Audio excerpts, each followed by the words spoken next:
Subcommittee on Railroads, Pipelines, and Hazardous Waste will come to order.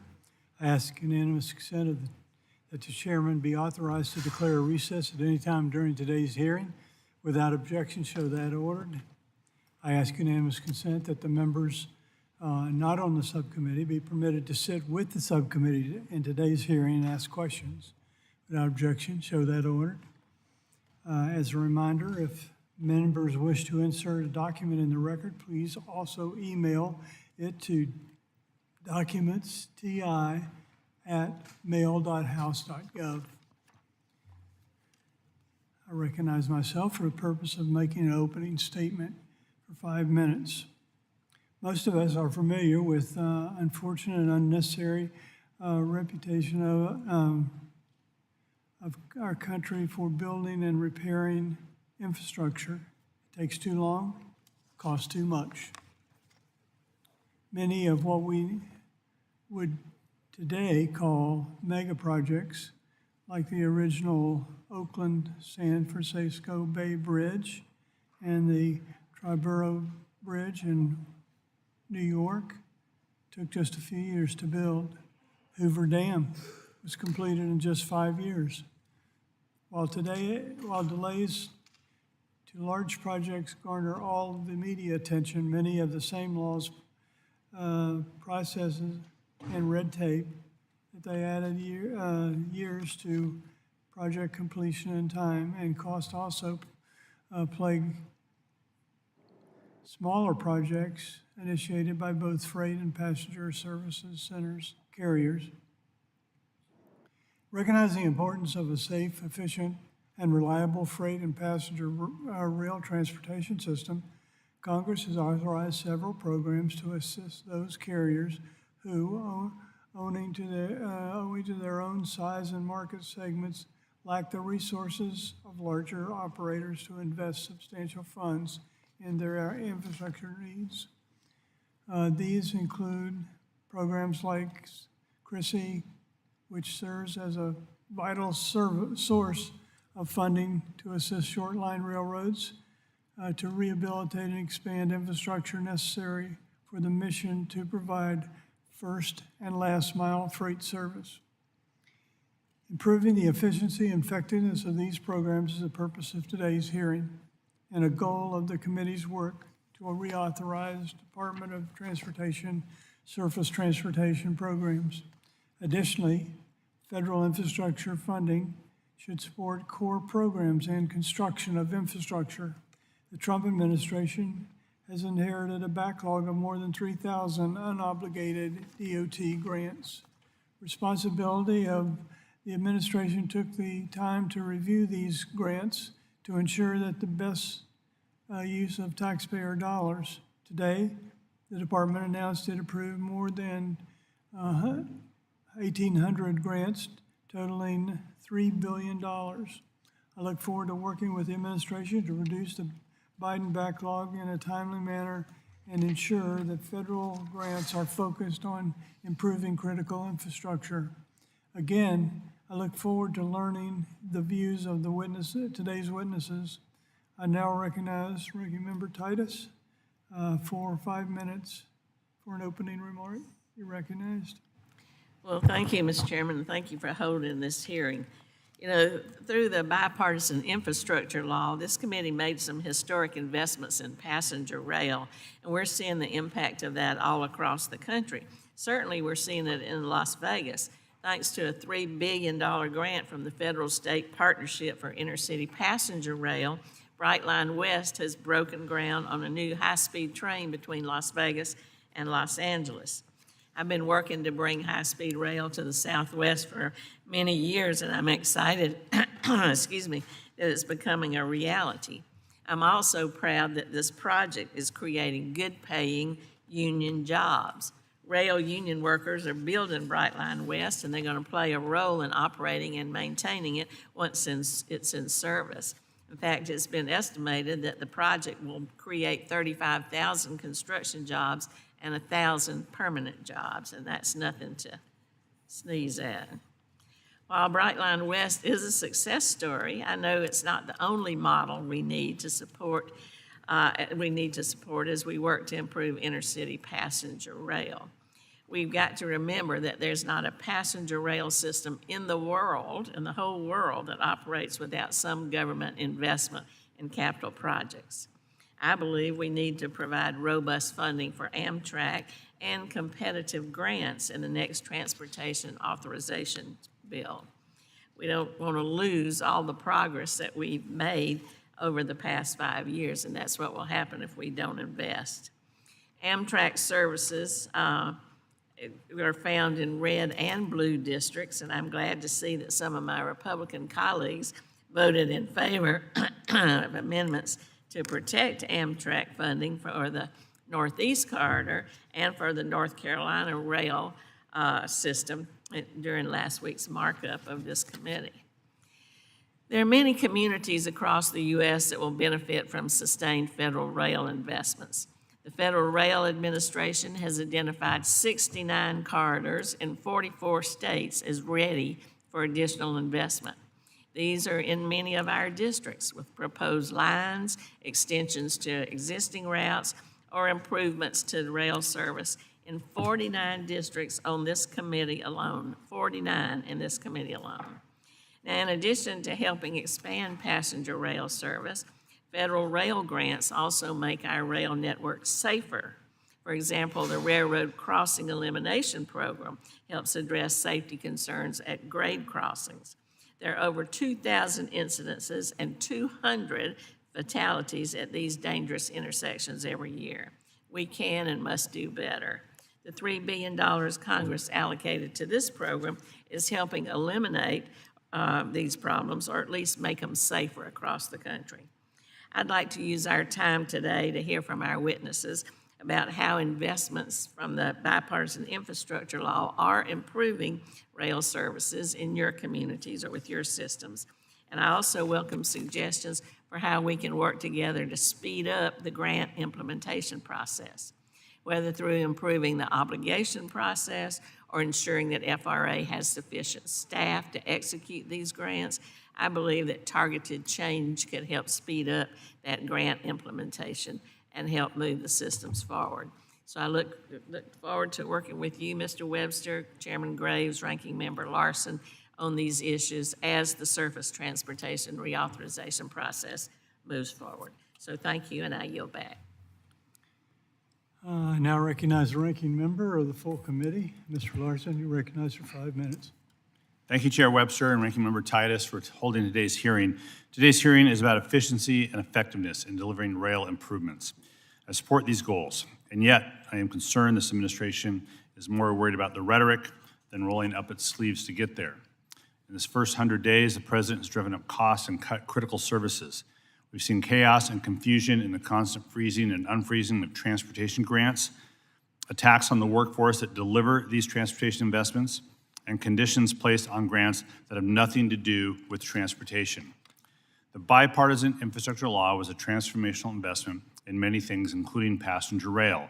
After 50 years of underinvestment, Amtrak and the recipients of rail competitive grants can plan and succeed thanks to 5 years of guaranteed funding for capital projects. This funding has allowed Amtrak to address decades of deferred maintenance and begin construction on long-delayed capital projects. This investment has allowed Brightline West to begin construction, as Ranking Member Titus has highlighted. Funding has been announced to support safety improvements all over the country, including my district. In early 2025, the City of Everett was awarded $18 million to eliminate 2 existing crossings with Burlington Northern Santa Fe through the construction of an overpass and roundabout near the Smith Island Terminal. And in 23, the City of Burlington was awarded $2 million in a planning grant to identify which of the city's 16 at-grade crossings is most suitable for grade separation. Nationally, these investments help create 1.7 million construction and manufacturing jobs across the country. And these are jobs with good wages and benefits. That's why it's hard to understand why the administration has, over the past 100 days, halted progress and put millions of dollars, hundreds of thousands of jobs, and thousands of projects at risk. Secretary Duffy testified last month before the Senate Environment and Public Works Committee that roughly 3,200 previously awarded projects were on hold. Now, the BIL invested more than $48 billion in 445 projects to improve rail safety and expand passenger rail travel nationwide, and still the administration has refused to tell us which of these projects are on hold. In the Pacific Northwest, Washington State and Oregon are committed to advancing the Cascadia High-Speed Rail Project.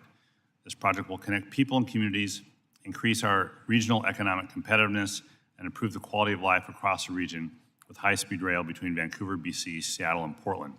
It will connect workers to good jobs, it will increase access to affordable housing, and offer greater mobility for almost 10 million people. And similarly, the federal-state partnership for intercity passenger rail is matching billions of dollars in state and private investment in passenger rail improvements, including bridges and tunnels on the Northeast Corridor. The BIL is improving transportation in every state and every congressional district, which is why it's concerning the administration is trying to undermine that progress. Just last month, Secretary Duffy reduced previously awarded grants for rail infrastructure in New York, Newark, Dallas, and Houston. It also sent a letter to put all federal grant recipients on notice that previously awarded grants will be reviewed and possibly paused to ensure they align with this administration's priorities. If jobs and investments aren't the administration priorities, what are? Halting the flow of benefits from appropriations already approved by Congress is a strange way to launch the golden age of infrastructure. It is not efficient, it is not effective. Instead, we should be working on a bipartisan basis to keep it going.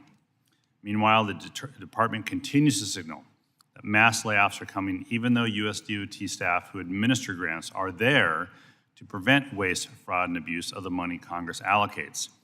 The FRA is a grant-making agency. Approximately 2.2% of its budget is for salaries and benefits. Federal workforce cuts provide minimal cost reductions and will make the department less efficient. Moving forward, public investment is vital to building a truly national intercity passenger rail system. Every passenger rail system in the world developed with some form of public investment. Highways, transit, airports, and harbor maintenance projects have access to dedicated revenue, and it's time that we provide long-term funding certainty for intercity passenger rail. I'm committed to building on the successes of the investments in the BIL and ensuring that this committee can say that America builds rail at hearings for many years to come. I want to thank the witnesses for being here, and I look forward to the discussion. With that, I yield back. I too would like to welcome the witnesses for coming. Thank you for spending your time to come and share with us your insights, and look forward to hearing what you have to say. Briefly, I'd like to explain our lighting system. There's 3 lights. Green is go, yellow is slow down, it's time to end, and red means stop. Pretty simple. I ask unanimous consent that the witnesses' full statements be included in the record without objection. Show that ordered. I ask unanimous consent that the record of today's hearing remain open until such time as the witnesses have provided answers to any questions that might be submitted in writing. Without objection, show that ordered. Ask also unanimous consent that the record remain open for 15 days for any additional comments and information submitted by members or witnesses to be included in the record of today's hearing. Without objection, show that ordered. As your written testimony has been made a part of the record, subcommittee asks you to limit your remarks to 5 minutes. We'll start with Mr. Dietrich. You're recognized for 5 minutes.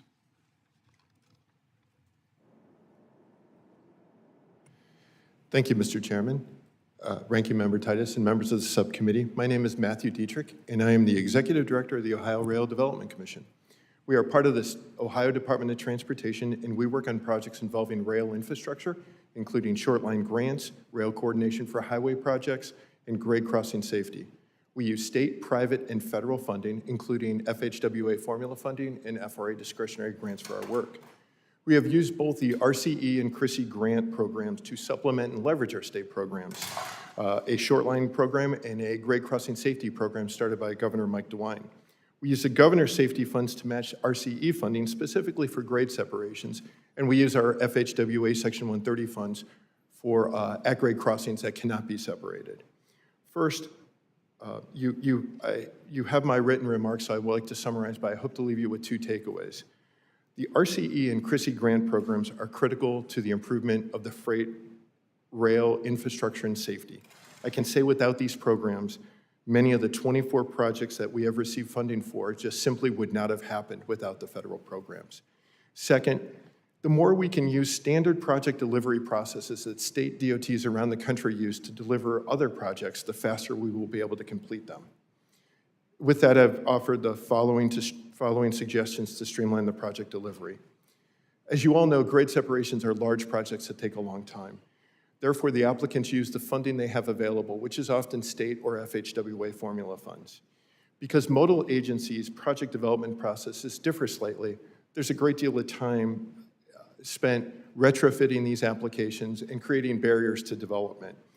This work could be avoided if the FRA would accept other modal agencies' standards and processes, especially when it comes to NEPA. The FRA could also provide pre-award authority letters with the notification of award to grantees.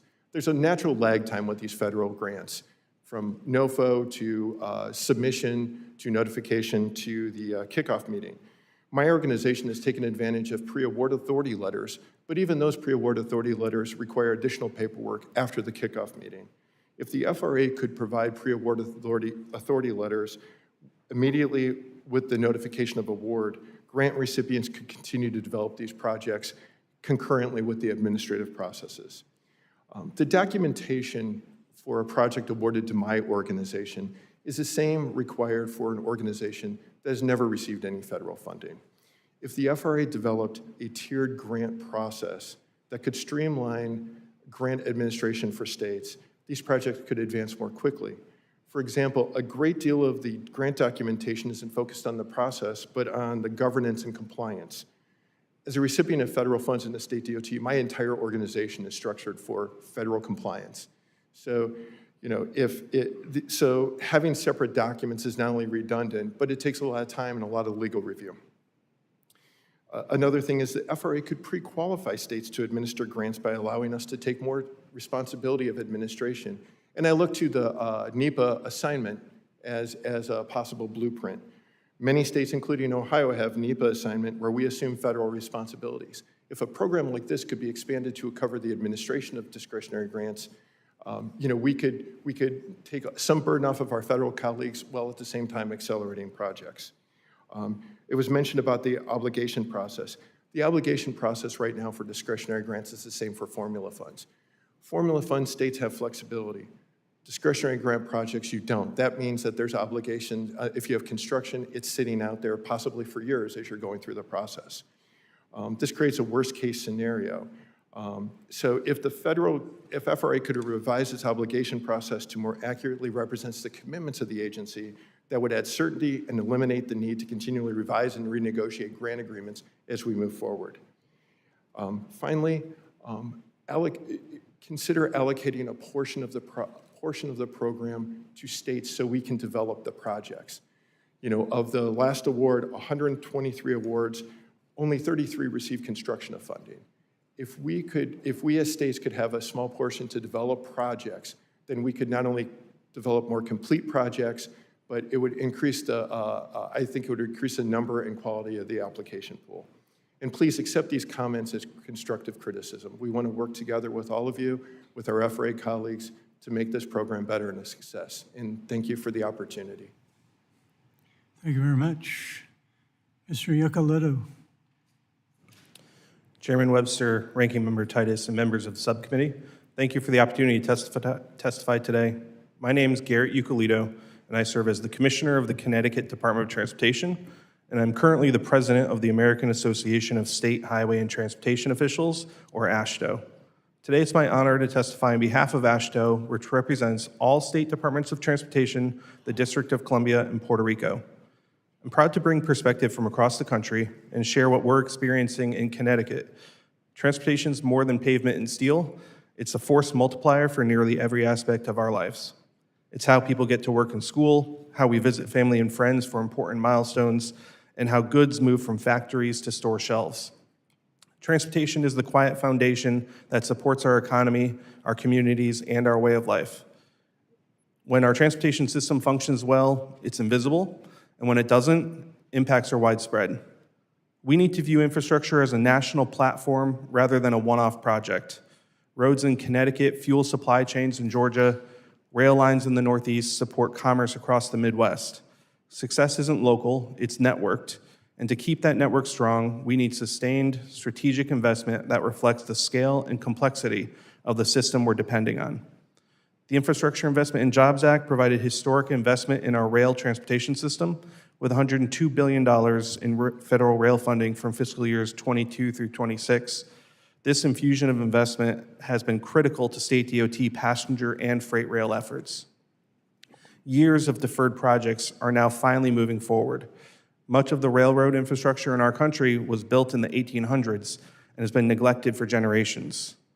The Fed State Partnership for Intercity Passenger Rail Grant Program has been instrumental in tackling many of these repair backlogs, boosting system performance, and fueling the modernization of our rail services, creating a faster, more connected transportation network.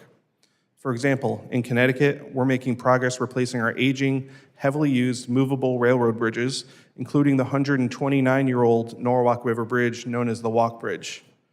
About a decade ago, the Walk Bridge sustained numerous catastrophic mechanical failures which crippled the entire Northeast corridor.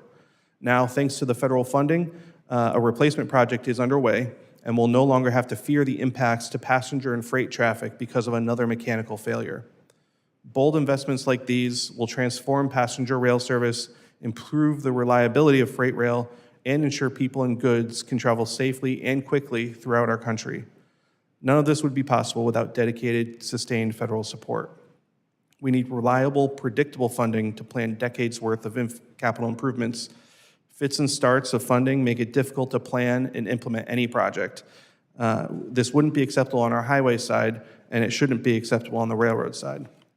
Without formula funding like highway and transit infrastructure, our railroad investments are dependent on discretionary grant programs.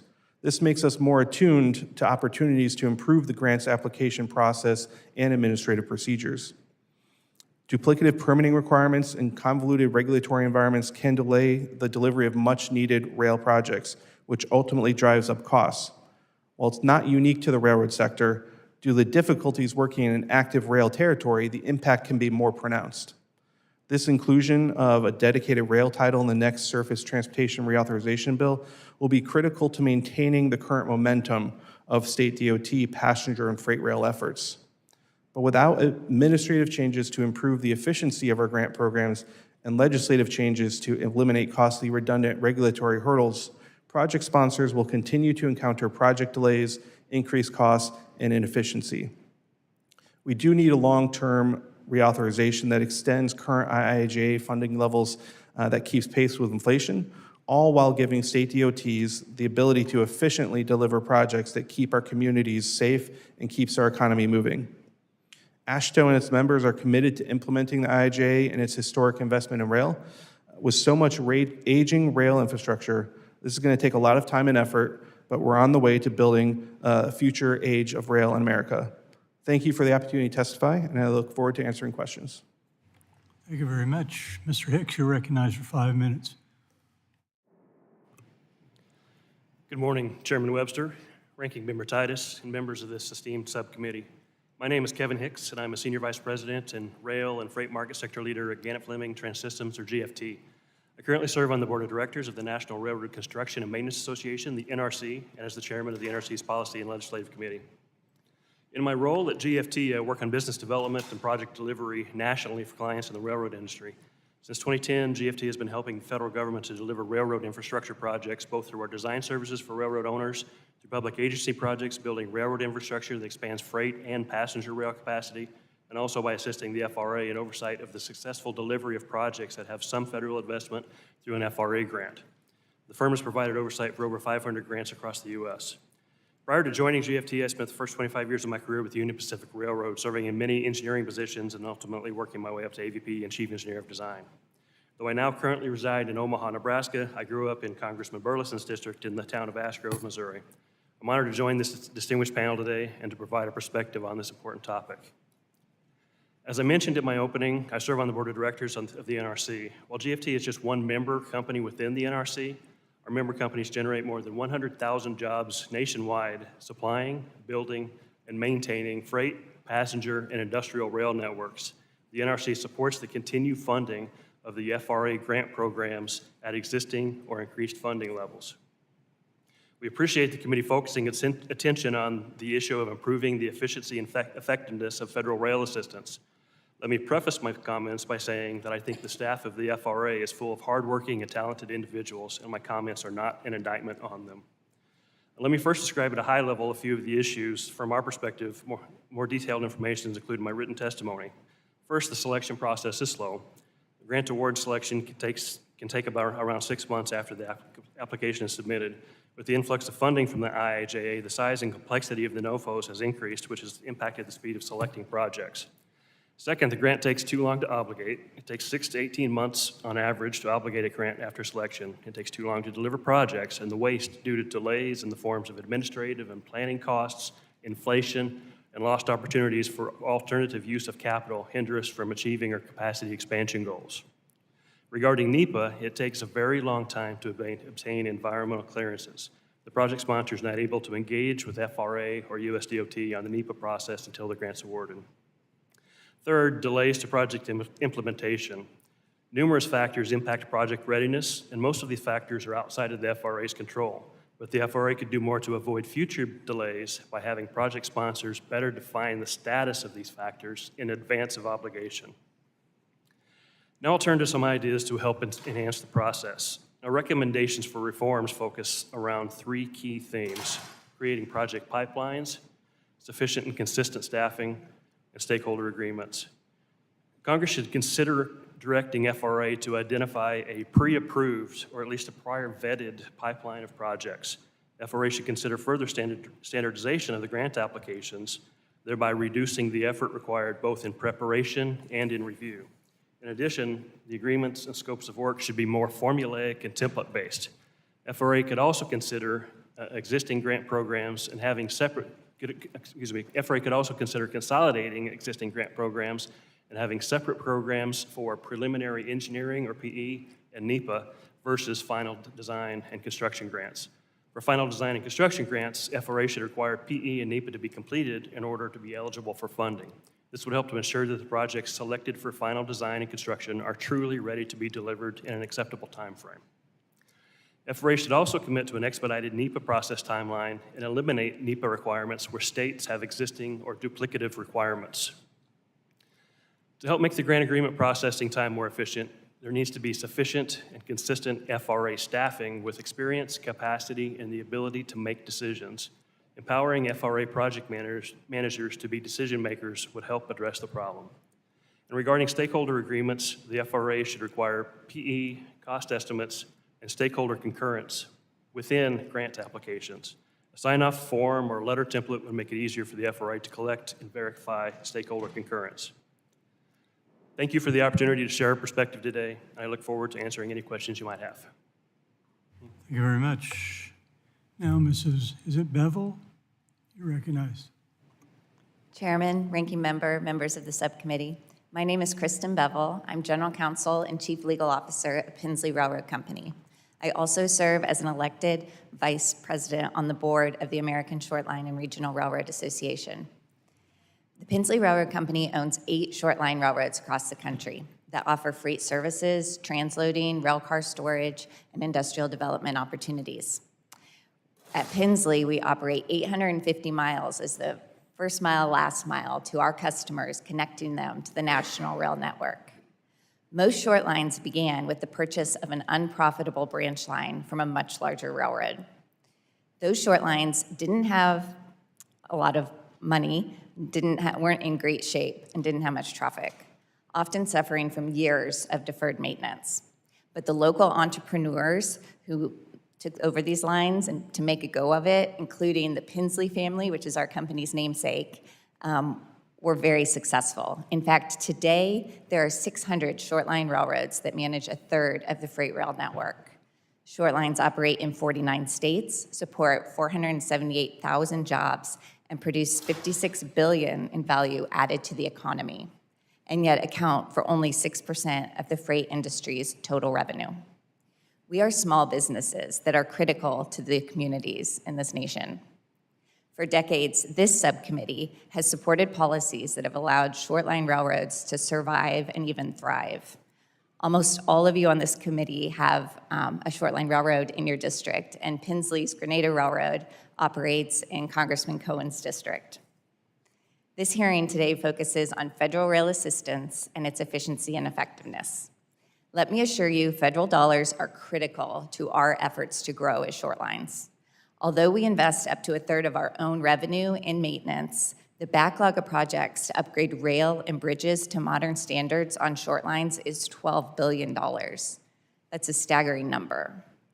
Fortunately, this committee and Congress has provided several grant programs that have allowed short lines to grow our customer base, provide quality jobs, and drive the economy forward in rural and small-town America.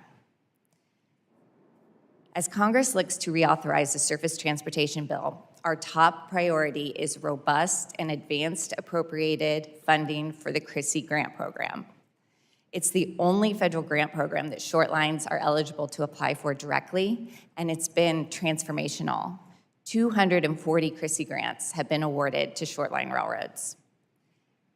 Advanced appropriations allow for certainty and predictability and will ensure that more railroads will apply. My testimony provides examples of completed CRISI projects with specific benefits and statements of support. None of those would have been possible without the CRISI program. The Pinsley Railroad and our customers have benefited directly from CRISI grants. Our Florida Gulf and Atlantic Railroad, which spans the panhandle of Florida and provides critical transportation of aggregates that are used by the Florida Department of Transportation to build Florida's highways and roads. A CRISI grant enabled us to upgrade that line to a more efficient, reliable service all along that route, which helped our customer, Anderson Columbia, grow its aggregate business and ensured that the Florida DOT has the materials it needs to maintain Florida's highways. While short-line investment is the best bang for the buck to be had for the public dollar, the CRISI grant program does have some room for improvement. The time from award announcement to obligation and funding is simply too long. Delays can cause overruns and costs, and our customers miss opportunities when we have to wait and wait. Good options to speed up the process include batch processing of NEPA categorical exclusions, more aggressive use of pre-award authority, or setting deadlines for agency processing. This program can move faster with no real additional risk, and that would be good for getting America to build. The rail crossing elimination and Section 130 programs and the support of Operation Lifesaver are also very valuable to our industry as they address the risk of injuries at grade crossings. As you shape the nation's next surface transportation bill, we urge that these vital programs and policies be secured in legislative text, and that process improvements are considered to help maximize the value and impact of each dollar. Thank you for your longstanding support of our short-line railroads, our customers, and the communities that we serve. I look forward to answering any questions. Thank you all for your testimony. Appreciate that, and we'll now turn to questions from the panel. I recognize myself for 5 minutes for questions. This is a great deal of commonality among all the witnesses regarding the specific challenges you experience when applying the federal infrastructure funding. If you had to rank the top 3 challenges, what would they be? Specifically, where would NEPA fit in the ranking? Just start with Mr. Dietrich and go down the panel. Thank you, Mr. Chairman. I think one of the challenges with the discretionary grants, first and foremost, is the stop-start and the need to address that and use the downtime. You mentioned NEPA specifically, and that is definitely in number 1 or 2 in terms of advancing the projects. And it's not compliance with NEPA, it's the differences in the modal agencies, as I mentioned in my testimony. We, as Ohio, have actually taken the advantage of, we had NEPA assignment for FHWA funding. We just received NEPA assignment for FRA because we think that's important enough that, again, getting those into our standard processes allows us to meet all the federal requirements, but to do it internally and quicker without all the back and forth. So I think those are the two big issues. It's the stop and start nature of the discretionary grants, as well as, trying to standardize NEPA. Thank you. Mr. Yacolito? I would definitely put NEPA as one of the top items under the umbrella of all the regulatory pieces that come along with it. Section 106, historic preservation, endangered species, NEPA. I think all of those fall under the umbrella of NEPA in my mind as something that needs to be addressed. That's usually from my state, it's the biggest hurdle. I think the second piece would be FRA has been given a Herculean task of standing up a massive program out of the blue with the new legislation, and they've been doing their best job. But that means there's a lot of opportunity to do it better and learn from the mistakes made by the other modal administrations. Mr. Hicks? I would say NEPA efficiency is in my top two, and it goes hand in hand with my number one, with the number one being perhaps a two-stage process or a pipeline. And the need for that is somewhat based on the NEPA timelines and the long timelines that it takes to get NEPA approved. I'd say that's where it falls with me is the need to change the process or reduce the amount of NEPA to condense the timelines to get projects actually out on the ground. Ms. Bevel? Yeah, I would just add for shoreline railroads, our projects, especially under the Chrissy Grant program, are often subject to a categorical exclusion from NEPA. And if there's a way to speed up that process, that would be very helpful in speeding up the projects overall.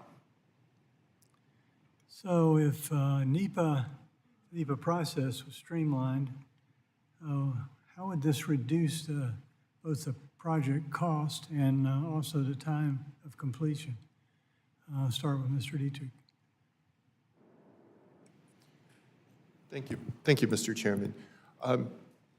For example, and again, I'll go to NEPA assignment because I think that's where there's a lot of opportunities there. We're signing programmatic agreements right now with all the resource agencies so that, Army Corps of Engineers, Fish and Wildlife, things like that, that rail projects are now included in those programmatic agreements so they can process those just like, and again, I look at Garrett, we're working with these agencies all the time. And so the more we can put these into the pipelines, the better we can establish that. We're adapting our computer systems internally so that we can process these projects. Take the uniqueness out of the discretionary grants and just put them into the pipeline like every other project. That's where I think is where we can see, it's not the big reform stuff, but I think that's the opportunities in the nuts and bolts where we can really see this stuff progress quicker. Mr. Yacolito? And Mr. Chair, I can add a specific example in my state where we had to redo our, when we got FRA funding, after having FTA funding, FRA required to do a new finding of no significant interest impact, and that added 6 months onto the project before we could start construction, which drove up costs by about $90 million. And so that, is a huge impact to my state and all the taxpayers. Well, my time is expiring, so Ms. Titus, you are recognized for your questions, 5 minutes. Well, thank you, Mr. Chairman. I was proud to work with my colleagues to provide the $66 billion of supplemental advance appropriations over the 5 years for passenger rail that was in the bipartisan infrastructure law. As we begin work on the surface transportation authorization, as the ranking member of this committee, one of my priorities is to be sure that we do that guaranteed funding for rail programs again. I think I know the answer to this based on your all's testimony, but I'd like to just get a one-word answer to the question. Just go down the row. First off, have your industries or members benefited from the BIL's guaranteed funding for rail, Mr. Dietrich? Yes or no? Yes. Yes. Yes. Yes. Good. That's what I thought. Now, as a follow-up, should this committee include guaranteed funding for rail in the next surface transportation authorization? Mr. Dietrich?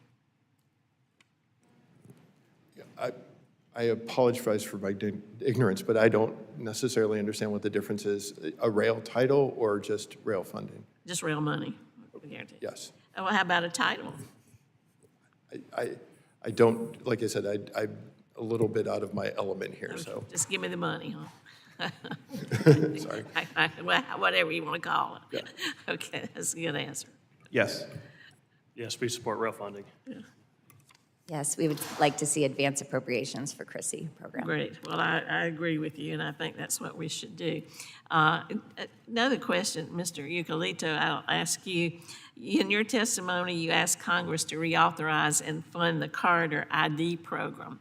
Now, I talked about the $3 billion grant for Brightline, but that doesn't happen overnight. You got to bring it together. You got to plan. Where is it going to go? What's the best use of the money? Help states reorganization, planning, regional groups.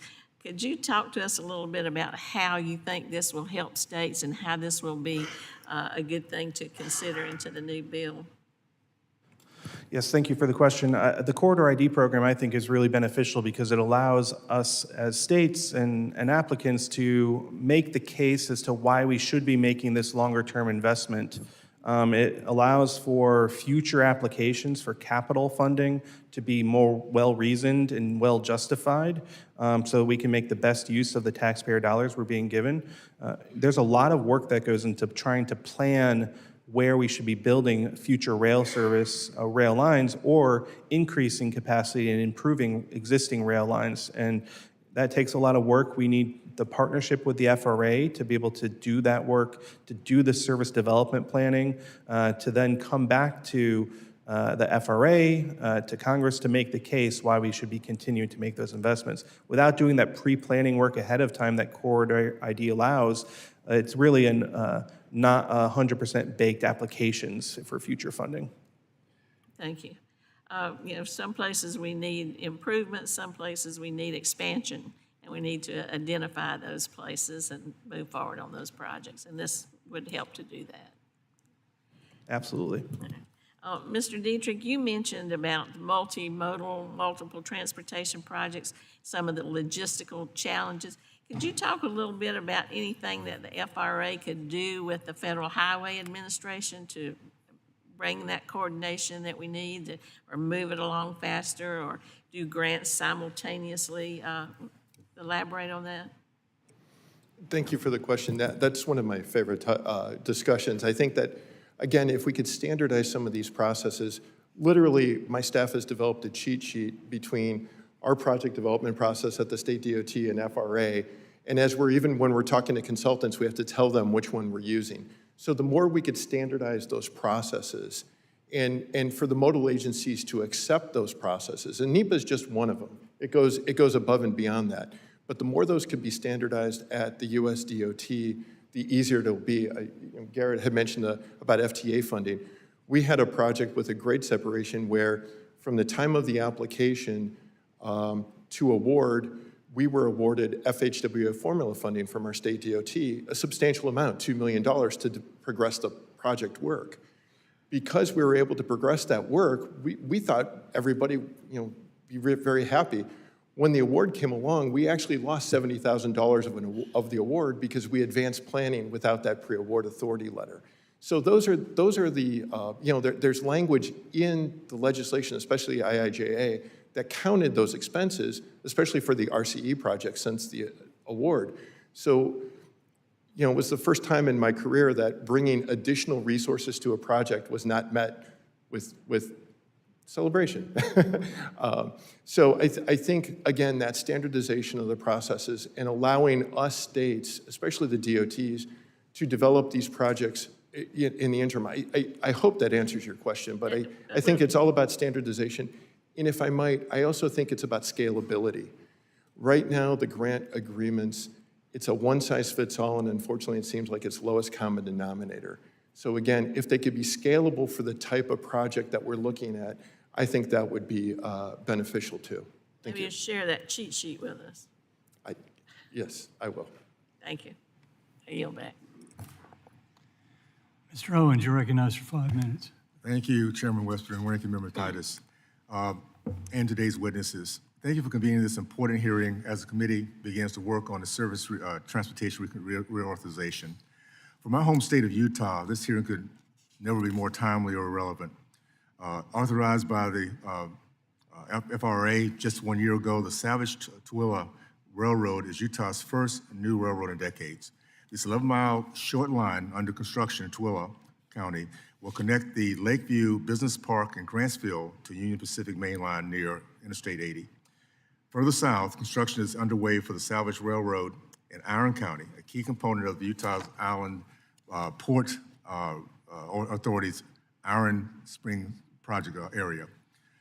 This facility also aims to provide direct access to Union Pacific lines, serving as a regional hub for agriculture, enhancing southern Utah's connectivity to global markets. Both these projects are perfect representation of the role of short lines to enhance logistical efficiency to expand economic development. However, these projects have not come easy. The Utah congressional delegation has collaborated to help navigate the very complex approval process. As we look ahead for reauthorizing key programs and departments, we must find ways to remove the bureaucratic barriers to rail investment in our communities. Ms. Bevel, could you share your perspective on the challenges short line railroads face when advancing projects like the Salvage Tooele Railroad project in Utah, which aims to connect smaller communities to Class I rail lines? Yes, thank you, Congressman. Short line, your example of the short line in the state of Utah is a fantastic example of how short lines really do connect the local economy to the national rail network. Short lines have the ability to apply for the CRISI grants, which has been a fantastic program. The advanced appropriations that exist for those CRISI projects has provided some certainty as we go on to know that those programs are available. The challenges with the program is the speed. One of our railroads applied for a CRISI grant in 2020 and finally received the award a year later. And then the agreement, a year to the award, another year to the agreement. All of that has to do some with the environmental process, some with getting documents together. It all takes a very long time. Speeding up the review process, speeding up categorical exclusion, waivers, those things would help short lines accomplish these projects much faster. Regarding those CRISI grants, obviously it's a job creator for rural communities. Can you share how the short lines select local contractors to repair and rehabilitate work?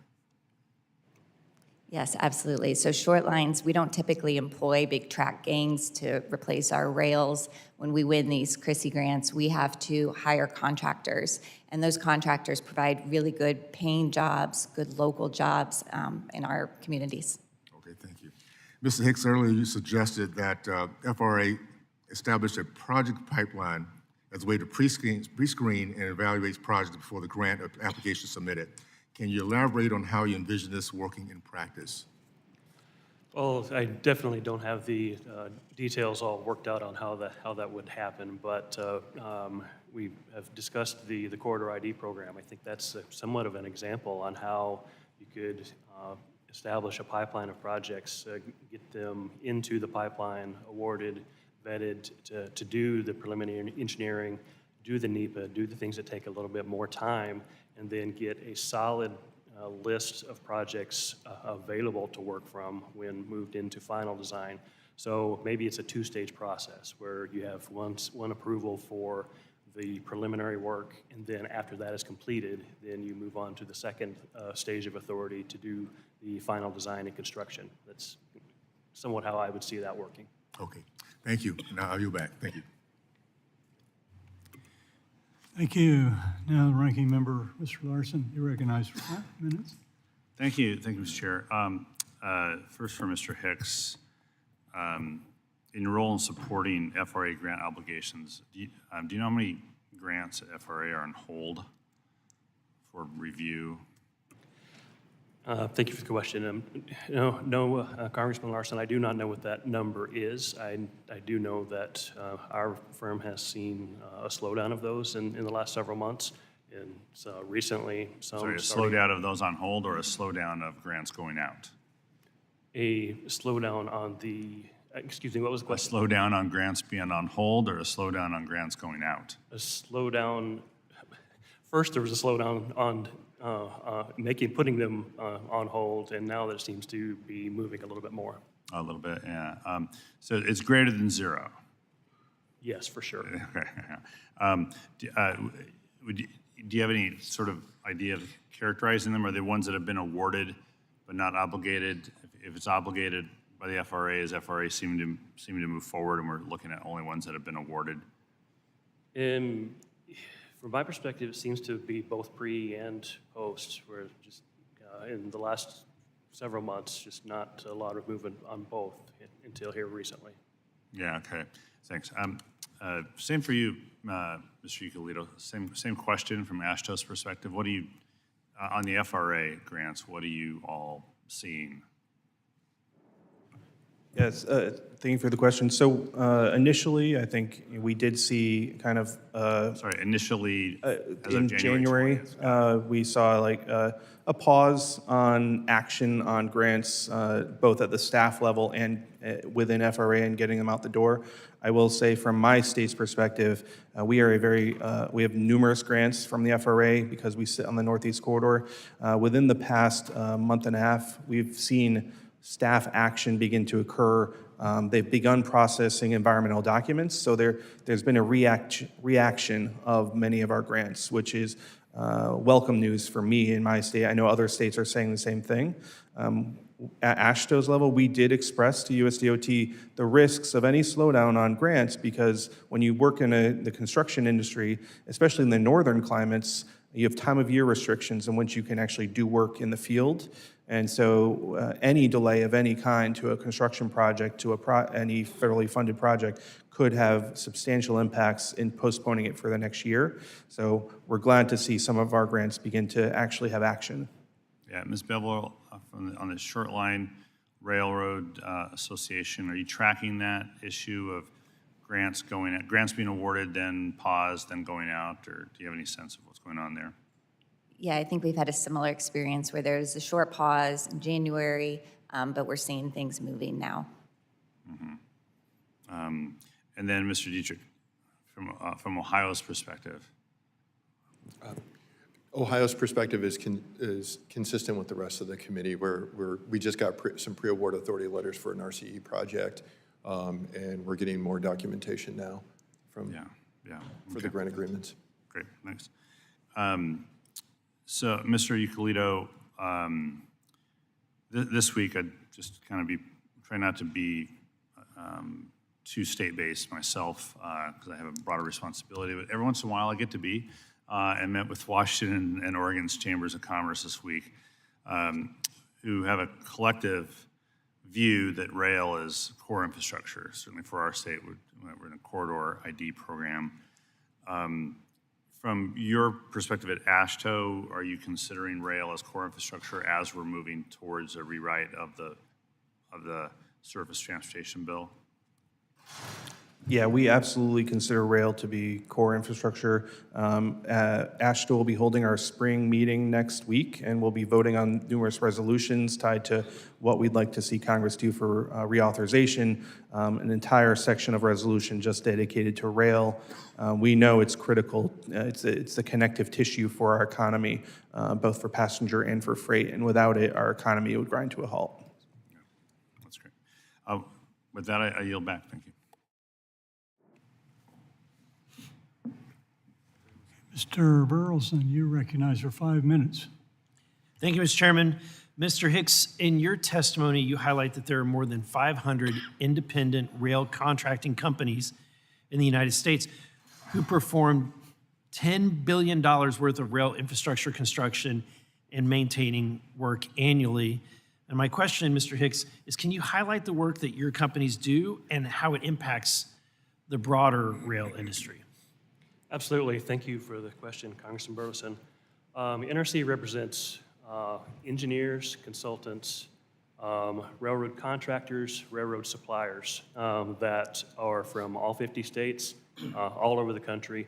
They help to build, implement, and maintain all these projects nationwide, both on freight and passenger service.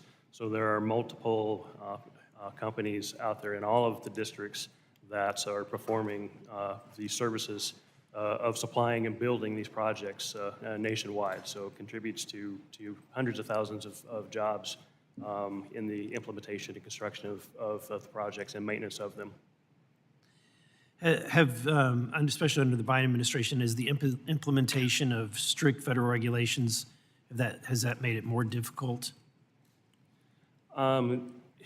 There has been some difficulties when we've discussed NEPA delays and things of that nature here that definitely have made the cost of the projects increase because time is money, and the longer it takes, the more expensive things get. Okay. And do you have any suggestions for how we can approach those? I definitely believe that either through a combination of things of NEPA simplification or maybe assignment to states or maybe expansion of categorical exemptions for common sense types of projects would make a lot of sense in reducing the delays and just consistent management of the projects in FRA also helps with just consistency, keeping them moving. Thank you. Mr. Dietrich, in your testimony, you kind of went through the differences between the discretionary grants and the ones that have flexibility. Specifically, you mentioned that historically federal funding for construction projects is not obligated until NEPA clearance is achieved, citing that this generally does not pose an issue for traditional federal formula funds granted to states because they have the flexibility to adjust their budgets to match the project schedules. However, for the projects that are specific discretionary grants, it's a different story. Can you elaborate on that? Because I'm not familiar with how this works whatsoever. Yeah, Mr. Chairman, Congressman, thank you for the question. So for when we get formula funds, we get the allocation to the states, and as projects come in, we slot the money in as the projects are ready. So NEPA, planning, detailed design, whatever, through the project development process. And that money is just slotted in. So if a project falls behind, then that money would go to a different project. Where with a discretionary grant, the money is project specific. So if we're following that obligation process, so say the FRA obligates money for preliminary engineering and NEPA, but there's a problem, and NEPA takes longer than anticipated. So the rest of that construction funding is unobligated. And then it's only when we're done with NEPA that we go back, renegotiate the agreements, sign more agreements with the FRA for the next step and the next step and the next step. And what I'm asking for is if there's a possibility for the FRA to look at that obligation process. So when they obligate the funds for the entire life cycle of the project. And that allows us, the money is obligated, there's certainty there. We don't have to keep going back for amendments, different agreements, but rather you just go through the natural progression of the project. Because as I pointed in my testimony, what it is it's worst case scenario. We're advancing projects with the hope of the money being there. And likewise, the FRA looks like they're sitting on a bunch of money not being used when actually it's all committed. So if there's just some way to match that obligation to the project commitments, I think it would help everybody. Okay, and I wanted to get one last question in with my time. Ms. Bevel, you said that there's approximately 350, you didn't say this, but I know that there's about 315 miles of track of short line rail in my district. And given the difficulties and the obstacles with grants, can you shed some light on how difficult that is for short line or the smaller businesses? Sure. It can be challenging as a small business to plan out work that needs to be done on your short line with the timelines that these grants take. So if I'm planning a project for 5 years from now, that's not going to take care of my needs that I have right now for new ties and rail and crossings on my short line railroad. So anything we can do to speed up the process of receiving this funding would be helpful to short lines. Thank you. I yield back. Okay, Mr. Moulton, you're recognized for 5 minutes. Thank you, Mr. Chairman. I'm so proud to work with the ranking member on high-speed rail, and we're making real progress there. But I want to give more context to something she said when she mentioned that no passenger rail system in the world exists without subsidies. Well, the reality is in America that we heavily subsidize highways and airlines and barely give a pittance to passenger rail. $535 billion over 35 years for interstates. The gas tax, of course, doesn't cover the cost, so since 2008, we've transferred $275 billion in taxpayer money from the general fund. And this is only direct costs. We commissioned a study in Massachusetts to understand the true picture of government subsidies for driving, including things like emergency services to handle accidents, because you are 17 times more likely to die traveling the same distance by car as by train. It works out to $64 billion a year just in Massachusetts. So every family in Massachusetts spends an average of $14,000 subsidizing everyone else driving, even if they don't own a car. Now, speaking of safety, we just had 2 more close calls at Reagan National Airport this weekend, months after the worst U.S. air disaster in years. So how are the airlines doing with subsidies? Well, the federal government spent $54 billion to just bail out the airlines during the pandemic. After 9/11, it was $5 billion plus $10 billion in loans. So Richard Branson, father of Virgin Brands, once said that the fastest way to become a millionaire is to be a billionaire and buy an airline.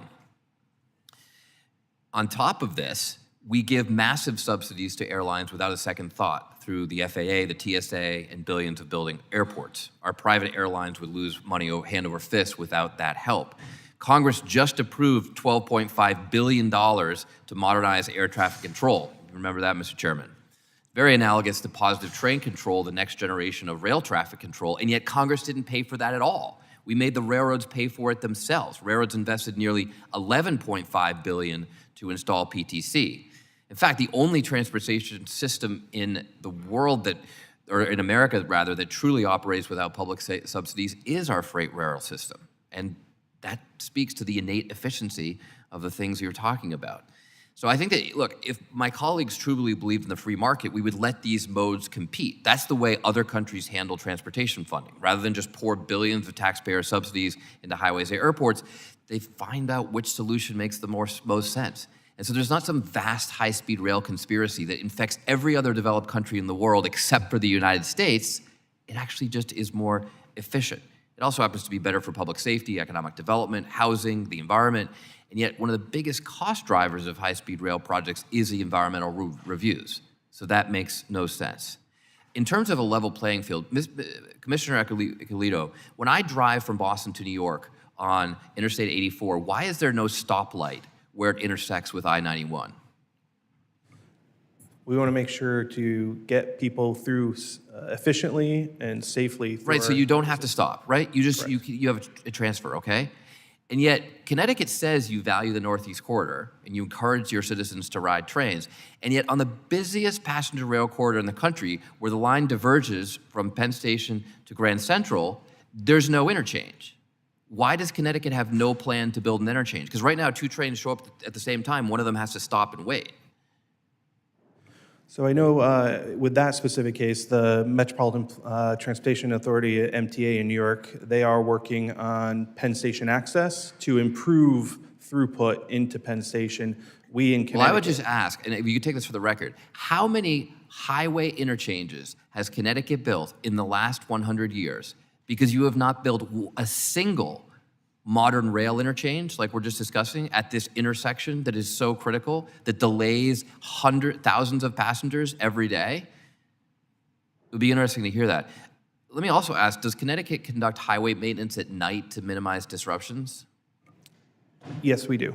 So does every other railroad in the world, except, to my knowledge, Metro North. Why does Metro North only conduct maintenance during the day, delaying thousands of passengers on Metro North and Amtrak every single week? I could take that question to the president of Metro North and get back to you. I'd appreciate that very much. Look, the point is, we ought to just have a level playing field.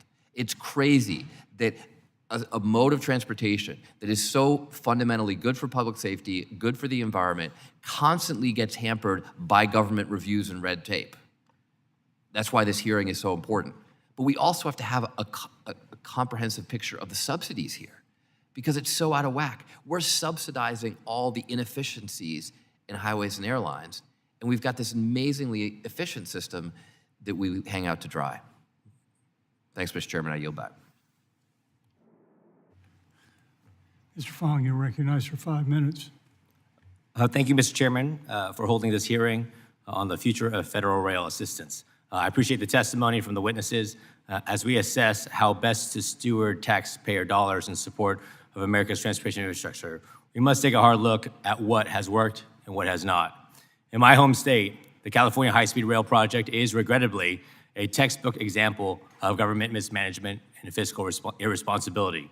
Since 2009, the Federal Rail Administration has allocated approximately $3.5 billion to this project, $2.5 billion under the American Recovery and Reinvestment Act, and nearly $1 billion in subsequent federal grants. These funds have subsidized a bloated bureaucracy and a project that is nowhere near completion.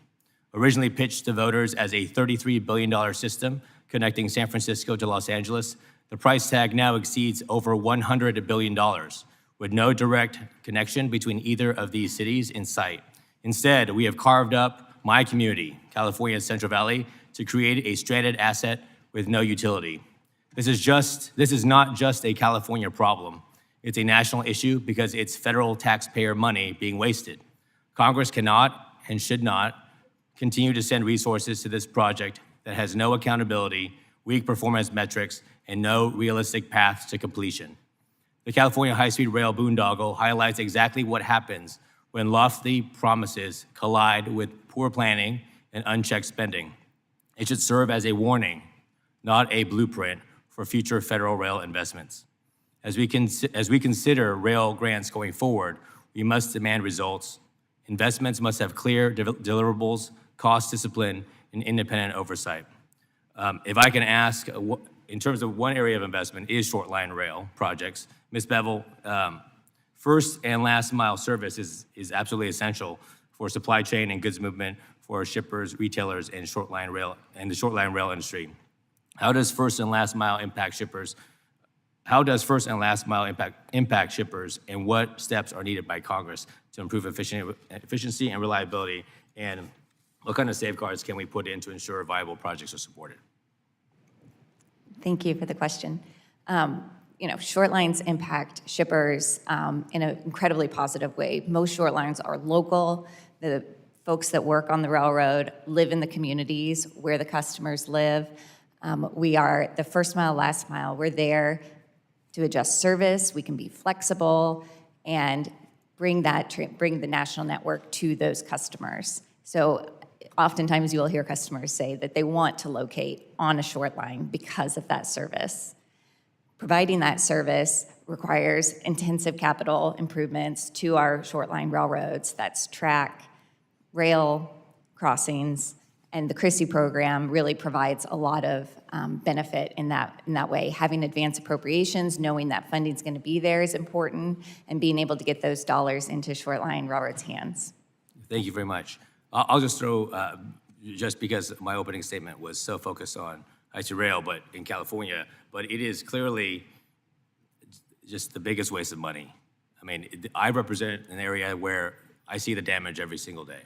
I drive by these corridors, we call it the Stonehenge of the Central Valley, where we have billions of dollars being spent from not only the federal government, but the state of California is spending $1 billion a year trying to salvage this project with just no private investment, a complete bait and switch, I think, to what the voters were promised. So if I could ask, what kind of safeguards do you envision included in the federal rail assistance to ensure viable projects are supported and non-viable projects are not supported? I'll throw it out to the entire panel.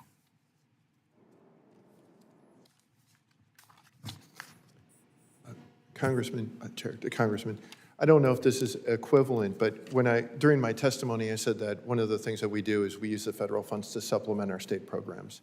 And so I think one of the nature and one of the reasons we've been successful is we don't ask for federal money unless we're putting money into it. And all of our projects also involve funding freight projects involve funding from our federal partners.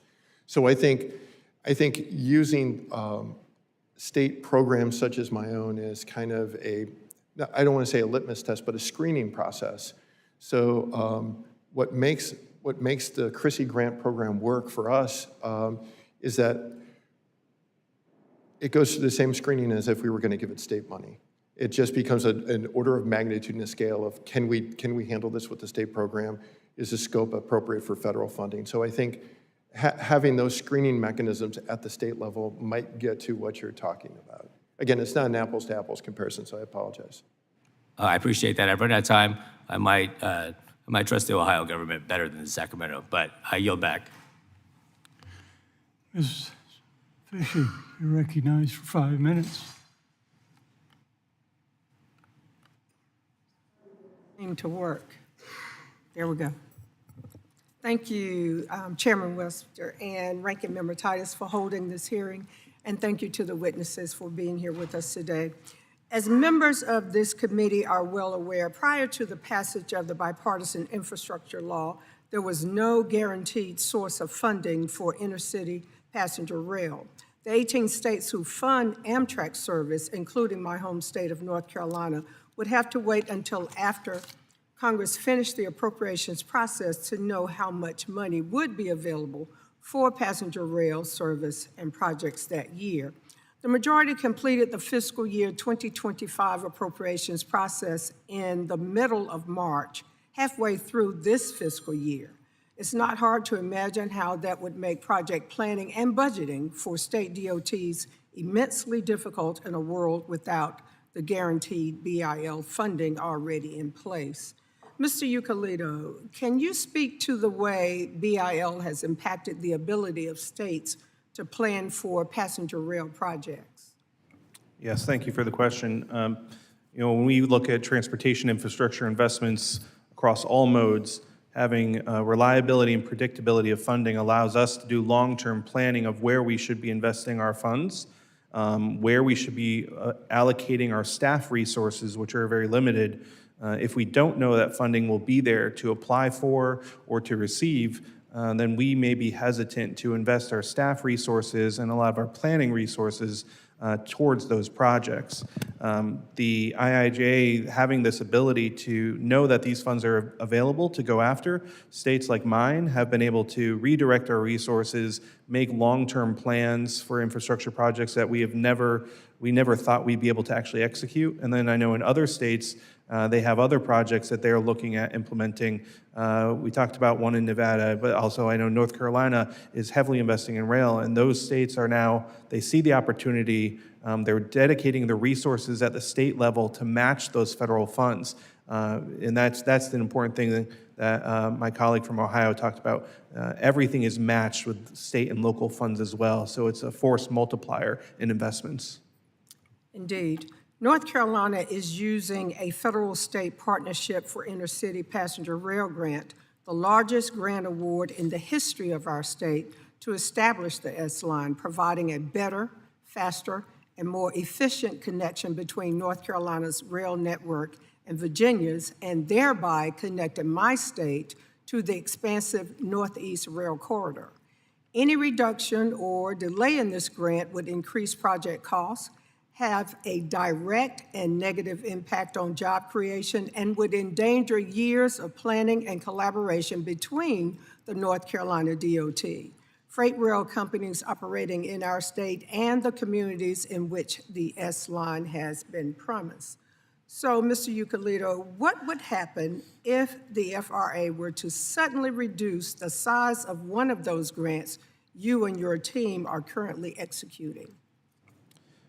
So we start a project under the assumption that the funds will be there when we need them and that the project will be funded, and we work to make sure that we monitor it carefully and do it in the most efficient way as possible. If there was a funding reduction in a rail grant or any form of grant, we would look to potentially suspend work on that project. We would have to go to our state legislature to see what we'd have to move around to supplement the loss in federal funds.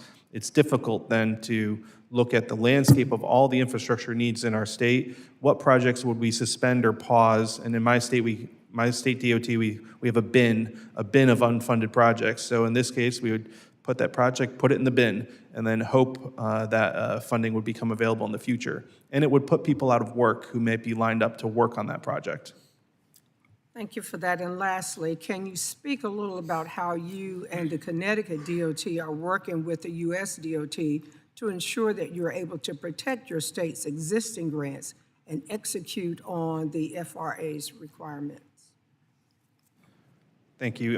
The staff at FRA are fantastic professionals who have been doing amazing work trying to deliver, I think, over 500% increase in rail funding. It's been truly impressive. They're under a lot of pressure, and so we have been spending a lot of time meeting with FRA staff to work with them to try and find some efficiencies for how we can get work out the door faster and more efficiently, and try to get things moving and put shovels in the ground. Thank you, Mr. Chair. I yield. I'd like to ask unanimous consent that we enter into the record announcement of Secretary Duffy and President Trump issued today, which approved 24 rail grants totaling $300 million. Without objection, show that ordered. Mr. Stauber. Thank you, Chair Webster. And I've said it before and I'll say it again, NEPA is holding back our supply chain infrastructure, our energy independence, and our economy as a whole. And while we made some important changes to the NEPA process in the Fiscal Responsibility Act, the reforms were largely ignored by the Biden administration as they interpreted that law as, quote, just a suggestion. Environmental assessment, 1-year shot clock. Environmental impact statement, 2-year shot clock. And the Biden administration said that was just a suggestion, unfortunately. Why would you pass legislation to spend billions of dollars on infrastructure and not actively work to remove barriers so projects could actually come online in a timely fashion? Ms. Bevel, I know CRISI grants are important to the short line rail industry. Does NEPA often delay and get in the way of short line rail from using their awarded CRISI grants? Thank you for the question. Yes, I mean, it can delay projects. A majority of short-line CRISI projects apply for a CE, but even that process can take some time. Often we need to hire a consultant to go through that process to get the categorical exemption.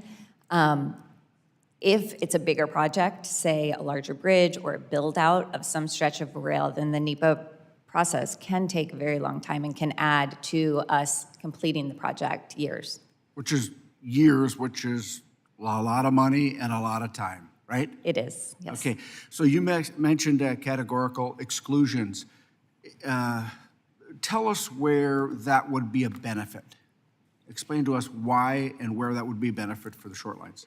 Sure. So when short lines are doing track projects that are on their own property and not disturbing any outside land, being able to just submit, for instance, say a grant CRISI award was announced and there was a bunch of projects that kind of fell into one category, if those could just move through quickly and get that categorical exclusion, be excluded from the NEPA process any further, that would make things go quickly. So you have let me try to rephrase this. You have a short line, let's say a mile of track that you wanted to replace in the same location. New track, new steel, and you're looking for a categorical exclusion. It's denied. You go through the NEPA process, which could take years, costing time and money. You're putting that replacement in the exact location as the prior track. Doesn't make sense. And that's why we have to really look at getting these projects online sooner, not skipping out on environmental laws or labor laws. The gentleman just talked about projects being delayed. It's time and money. So the categorical exclusions in this example is perfect. It's on the same location, same property, same line, just newer steel and maybe newer safety features. That's correct. And we have no problem complying with the environmental laws. We agree to do that. We just want that process to happen faster. Exactly. I think that the four witnesses here can help our American economy by looking at the NEPA process and helping us when we're currently doing permitting reform. You know, I've said it in this committee before. Can anybody tell me on this, any witness here, tell me on average how long it takes to open up a mine in the United States of America? 29 years. 29 years. That's on average. I mean, we can do better than that. You're the transportation experts. We need to get this running, and we need to get it done yesterday. And so I think that all of your help is going to really be a positive impact on our rail and safety community. So with that, Mr. Chair, I yield back. Mr. Delazio, you're recognized for 5 minutes. Thank you, Mr. Chairman, and good morning, everyone. I want to focus my questioning on the Railroad Crossing Elimination Grant Program. My district in Western Pennsylvania, we've got freight tracks running all over the district. 95% of my constituents live within 5 miles of those tracks. Almost half live within a mile. And we have some of the most dangerous crossings, not just in Pennsylvania, but in the Northeast region. Cheswick in particular, very dangerous crossing. Lots of data about it. McKees Rocks is another.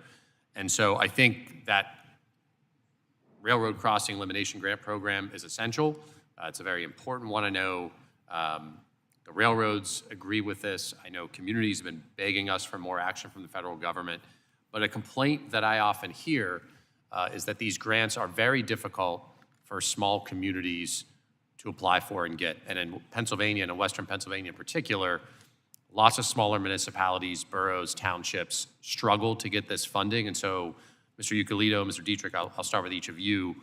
What can we do to make it so that smaller communities can get these dollars to deal with crossings where it's in their community? These are dangerous crossings. How can they get those dollars? Thank you for the question. So this is a common problem we see at the state DOT level with rail grants and all modes of transportation. And so what we've been doing on the roadway side is we do a fund swap oftentimes, because the hardest part is actually using the funds once the communities receive them to comply with all the federal regulations. So we'll often take funds aimed for locals and swap it with state funds so they don't have to deal with the federal red tape. That's not available on the railroad side, but I think there are things that can be done to make it easier, such. Can I just, if that's an approach, does that require something from Congress? And if so, what should we be thinking about? So that's available for the formula fund side. I think it is worth looking at the federal highway programs and what they allow for those fund swaps. It works great for us at the state DOT level to allow local governments to use state funds while we use the state funds, so they don't deal with the red tape. We could apply for, on behalf of local governments at the state DOT level. That's an approach, but also having like a uniform common application, because every grant application is different. And so the local governments have to figure out how to apply for that grant application with that specific requirement. There was almost like a common app like for college admissions. For grants, it'd be a lot easier for local small communities. Well, and I'll tell you, and I know I'm not alone in this, I have municipalities of a couple hundred people in my district who have rail crossings who need these federal dollars. Mr. Dietrich, I want you to weigh in as well. Thank you for the question. The way we've handled that in Ohio is we set up a state program. Governor DeWine set up a state program, and what we use that for is we have communities apply to us, and then we'll determine whether that is something if we can handle with state funds. If it's a smaller project, say an access road as opposed to a grade separation. If it is a grade separation, we'll work with our DOT districts and go through our local program administration process. So we will apply on behalf of the communities and with concurrence from ODOT to build the project if we're awarded. So as Connecticut does, we will apply on behalf of the local communities, but we'll use that state money to determine if the project is scalable enough, if we can do it just with state funds. And that's your approach with the current requirements and grant application rules, rather than if we were to change something here in Congress.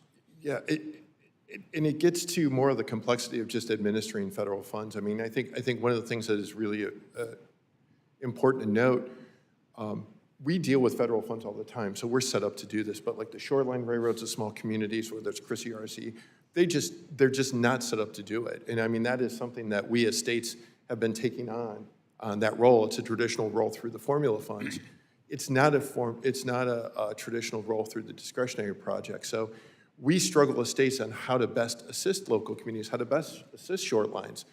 Sometimes they'll get the awards and they'll realize that they do not have the organizational capacity to administer them. So I wish I had you identified a very, very legitimate concern. I just don't really have a good response other than that we take on a lot of that responsibility as state DOTs to help communities with it. I thank you both, and I hope the committee will be thoughtful about thinking about our smaller communities as we get to work on this coming year. Thank you. I yield back, Mr. Chairman. Mr. Taylor, you recognize for 5 minutes. Thank you, Chairman Webster and Ranking Member Titus, for holding this hearing today, and thank you to our witnesses for your testimony and insight and the sacrifices you made to be here. I want to especially thank Mr. Dietrich from the Ohio Rail Development Commission for testifying before the committee on Ohio's successes in growing its rail industry and increasing rail safety in our great state. Ohio has 44 operating railroads and over 5,000 miles of track, making Ohio the third largest rail infrastructure state in the nation. With Ohio's presence in the rail industry, it is vital that when Ohio receives federal grants, the funds are delivered promptly. Mr. Dietrich, in your testimony, you mentioned how grant applications require a great amount of time and resources to compile. As I'm sure you are aware, many rural communities across southern Ohio do not have the resources to hire grant writers. Can you elaborate on how the state of Ohio has been able to help rural communities receive federal dollars from the Federal Railroad Administration? Thank you, Mr. Chairman, to Representative. Actually, it goes along with our other question. We actually set up a program where communities and railroads will apply to us, and we will then be the applicant. We will take on responsibility for the grants administration. We were just successful. Circleville, we just received an RCE grant for that, and we're going to administer that for them. We're working with Haverhill right now down in Scioto County to do through that same process. And that was enabled because the governor provided us the state funds, so we can do the planning, we can do the studies that communities don't have the resources to apply for. They don't even have the resources to apply for the grants. So that's the role that we're playing to help the rural communities. Well, as Congressman Fong stated, the Ohio government is surely more trustworthy than the California ones, but how are we going to help the rural communities outside of Ohio is there something Congress can do to make it easier for them to get grants? Mr. Chairman, Congressman, the only thing I can think of is, possibly some training to administer. There is programs under federal, under FHWA formula funds, the LPA program, local program assistance programs that provide training and things like that to local communities, and I think that would be something that could be done. Thank you. Ohio has over 500 miles of short line rail that delivers critical goods to businesses and communities. Short line railroads across the state and country often rely on CRISI grants for infrastructure improvements, safety enhancements, and workforce development. Ms. Bevel, in your experience, how have CRISI investments benefited railroads and surrounding local communities in terms of economic growth and public safety? Thank you for the question. In my experience, we have a railroad in Mississippi, actually the Grenada Railroad, that we partnered with local mayor of the city of Hernando, as well as 6 other mayors, to apply for a CRISI grant in the last round that was awarded.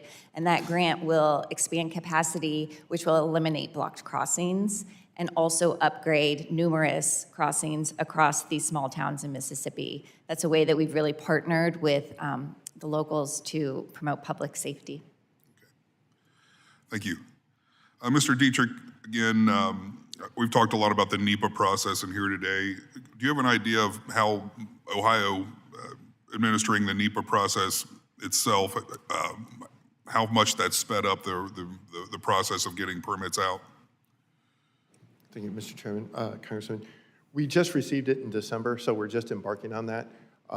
We anticipate that it will, I can't give you a timeline because, as Ms. Bevel said, a lot of the freight projects are just low-level CEs, so they're going to be on a project basis.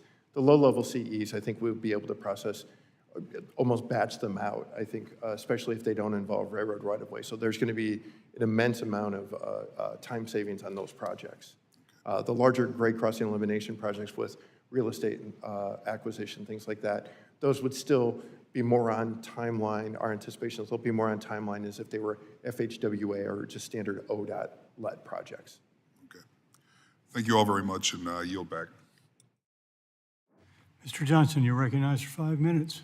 Thank you, Mr. Chairman. I want to thank you and the ranking member for hosting this critical hearing, and I thank the witnesses for their time and for their testimony today. The bipartisan infrastructure law was supposed to be a turning point for America's rail system. For the first time in 50 years, we had the funding, the jobs, and the plans to deliver modern, safe, and reliable rail service in every corner of the country.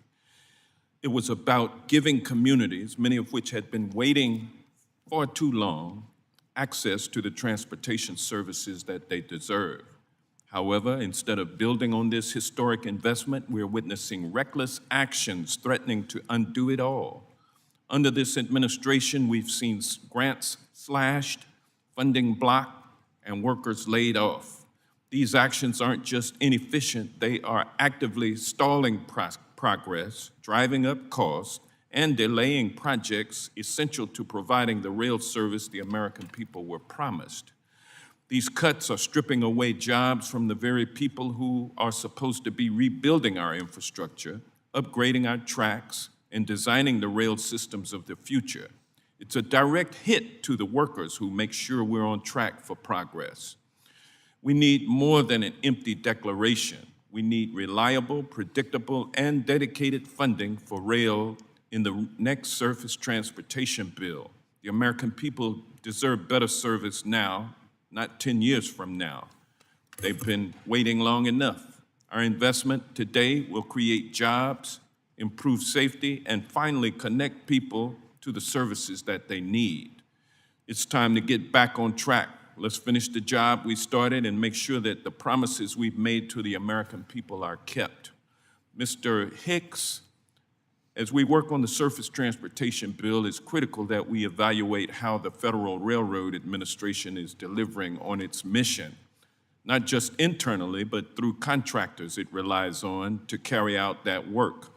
Gannett Fleming Trans-Systems holds a contract worth up to $50 million to support the Federal Railroad Administration in managing and implementing major infrastructure grants.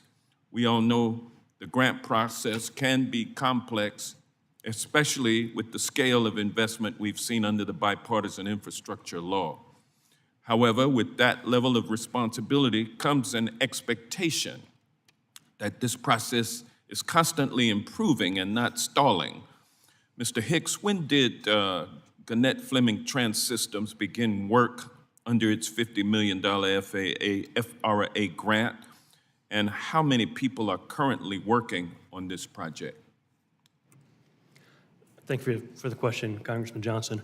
Yes, GFT has been actively working, supporting FRA since about 2010 on multiple contracts over that time that do add up to that under number. This current $50 million contract? The current contract. When did you begin work? I believe was awarded in, I want to say, 3Q or 4Q of last year. And we have not really been doing much of anything on it right now. Why is that? Under directive of the FRA to pause action. So the president and DOJ have cut the grant, and you're not able to receive the money to do what you were to do under the grant. Is that correct? There was definitely a pause that came from some directive and to us from our client FRA to slow down or stop, which is recently starting up again, but slowly. All right. Any other reasons why you have not begun work under the grant? No, just direction from our client. All right, thank you. Ms. Bevel, the investments made through the bipartisan infrastructure law have clearly had a significant impact.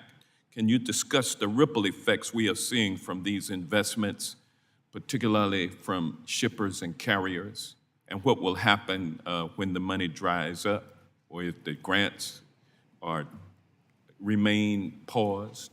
Sure.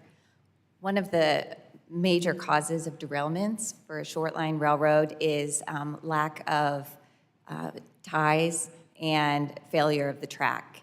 And the CRISI program directly addresses those conditions.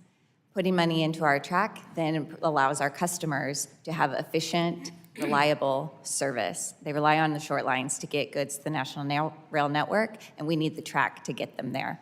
Without the CRISI program, those projects will slow down. They will either not happen or they will happen over a course of many years versus getting the projects done right away. Thank you. Mr. Chairman, I yield back.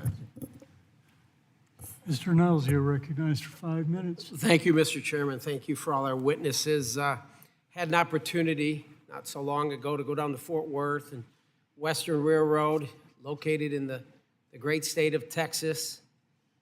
It operates over 276 miles in 8 counties in our state.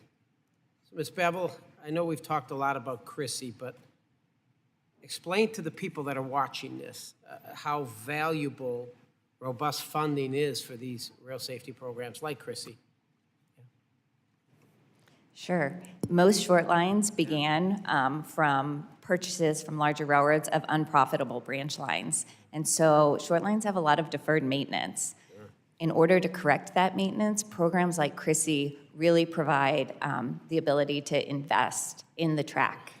So I know we've been talking about it, inefficiency, government inefficiency, we've seen it. How long does it typically take to achieve a CRISI grant agreement with the FRA? From the time of application to award, it can take 4 or 5 years. Okay. I've heard of projects taking longer as well. So what's the total length of time between the award announcement and the actual disbursement of the funds? The time from award announcement to agreement is usually a year or so, and then to actual disbursement can be another 6 months to a year. So 1 to 2 years. Talk a little bit about the element of advanced appropriation funds associated with the programs like CRISI in the context of providing long-term project planning, program stability, and efficiency. Sure. As small businesses, it's so helpful for short lines to know that this amount of grant funding is going to be available in years to come so that we can plan our capital expenditures accordingly. Yeah, I think it's critical that we distribute these funds in a timely manner. I think we have the right guy in the White House to help us with that, and we will support the new administration. And at the same time, it is critical that rail safety grant programs like CRISI do not go towards mismanaged projects. The California High-Speed Rail, I think Mr. Fong from his state of California said it very clearly. It's just a money pit, nothing good happening there in Florida. And instead, I think it should go to the Class 2s, regionals, Class 3s, the short lines, the switching railroads, which connect and serve our rural communities and have smaller scale, shovel-ready projects that deliver more immediate and widespread benefits. So thank you, Ms. Bevel. Mr. Dietrich, I'm a strong advocate for rail safety. I am. Last Congress, I introduced with my friend Seth Moulton, who is he's brilliant, a Democrat that knows a lot about rail safety. So we introduced the Rail Safety Enhancement Act of 2024, authorized $1.5 billion for each of the fiscal years 2025 through 2028 for the Railroad Crossing Elimination Program. Very, very important. 2,000 such collisions, 200 fatalities every year. And we need to provide and allow for more construction of overpasses and underpasses. Obviously, effectively separating road and rail traffic and reducing the likelihood of these accidents. I understand the FRA awarded a railroad crossing elimination grant to Ohio, to the Development Commission, for the Hines Hill Road separation in Hudson. Explain to me how that impacts your industry and how critical it is to eliminate these dangerous crossings. Congressman, the RCE program has really been a game changer. Yeah. Hines Hill is a perfect example of what wouldn't have happened. This project has been around for a decade or more Yeah. of the community not being able to just have the resources to address it. We were able to, and again, we thankfully, the governor put together a safety program, so we had the money to leverage with the local community. They applied one time, they didn't get it. So we went back, we worked with them, upgraded the application. I can say one of the state senators, we embedded a video the state senator had of a school bus trying to do a 12-point turn at a block crossing. Talk about a picture saying 1,000 words about safety. So that, the RCE program is transformative. We received 4 additional, we have 4 total projects under the RCE award. Each one of them are for long-term projects that the communities have always wanted. And, to Congressman Tyler, we talked about rural communities, but these are long-term issues for urban communities as well.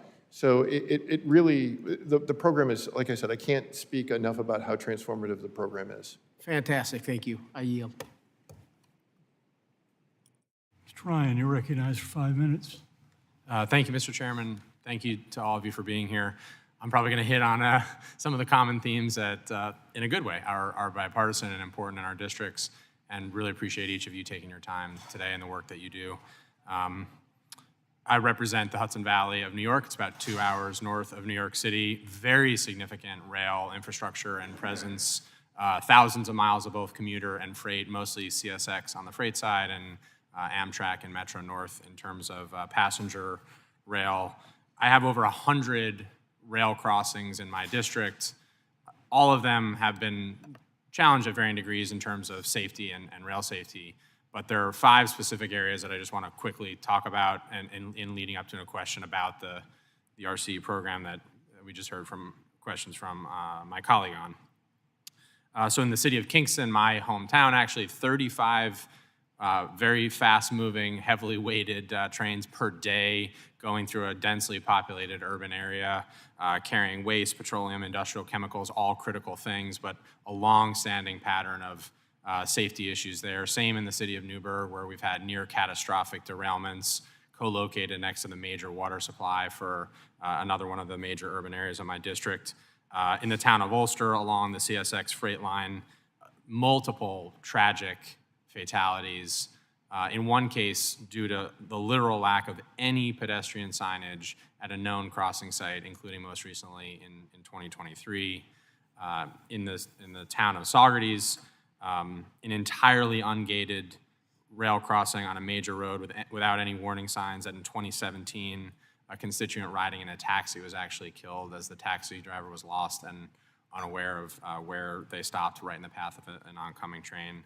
And finally, in the city of Port Jervis, at the western edge of my district, where just a few years ago, again, this tragic story repeated of a fatality due to a lack of proper signage and safety crossings. The good news, is that thanks to the Railroad Crossing Elimination Program, part of the bipartisan infrastructure law that we've heard so much support from, we got a grant in the latest round for the city of Port Jervis to develop pedestrian accessibility improvements for an existing ACT-grade crossing. So just want to continue to foot stomp this in a bipartisan way, the importance of this program. And to say, I don't think this should be partisan, but I'm worried it might become that as we look towards this next surface reauth, I think it would be a grave mistake to cut funding, and I think we obviously need to add funding given the American lives at stake. So with that very long wind-up, and I appreciate you all listening to that, got to bring this home for constituents in my district. Mr. Dietrich, you talked about rail crossing elimination. You were just talking about it in your state, and I think in my colleague's district, actually, ironically. So as we look towards the surface bill reauth, this, as I said, has to be a top priority. I know you've probably not been to Port Jervis in the fine state of New York, but can you talk about what the impact would be if we were to lose the funding, or if it were combined, as we've heard rumors of, to have RCE combined into some larger pool, which could then get diffused for these needs? Thank you for the question, Congressman. Grade separations are difficult for communities. They're difficult for even to rank them separately, because if you do, the RCE program, one of the good things is it doesn't have a benefit cost analysis associated with it. All the other programs do, because it just doesn't cost out that well compared to other projects. So I think having the separate program for the grade separations is very, very important. I also think allowing some of that flexibility, and as I said in my testimony, if part of it could be allocated somehow so that we could do development, so we don't have to apply just for the planning funds, I think that would help everybody get more of these crossings done. And finally, you know, I think it's also to note that while RCE is very, very important, we also layer those other projects. So like I mentioned something in the last testimony, Circleville in Congressman Tyler's district. We actually started that project with FHWA formula funding.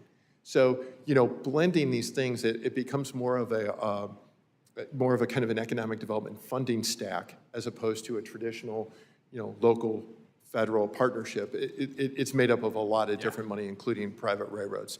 So I think that's all really important there. And I know I have 5 seconds. Do you think if it were not separated out, that we would, in effect, lose these critical projects, though? I mean, is that a fair assumption, given your expertise? I think adding it to a BCA application would be very hard. Yeah, thank you. Thank you, Mr. Chair. You're back.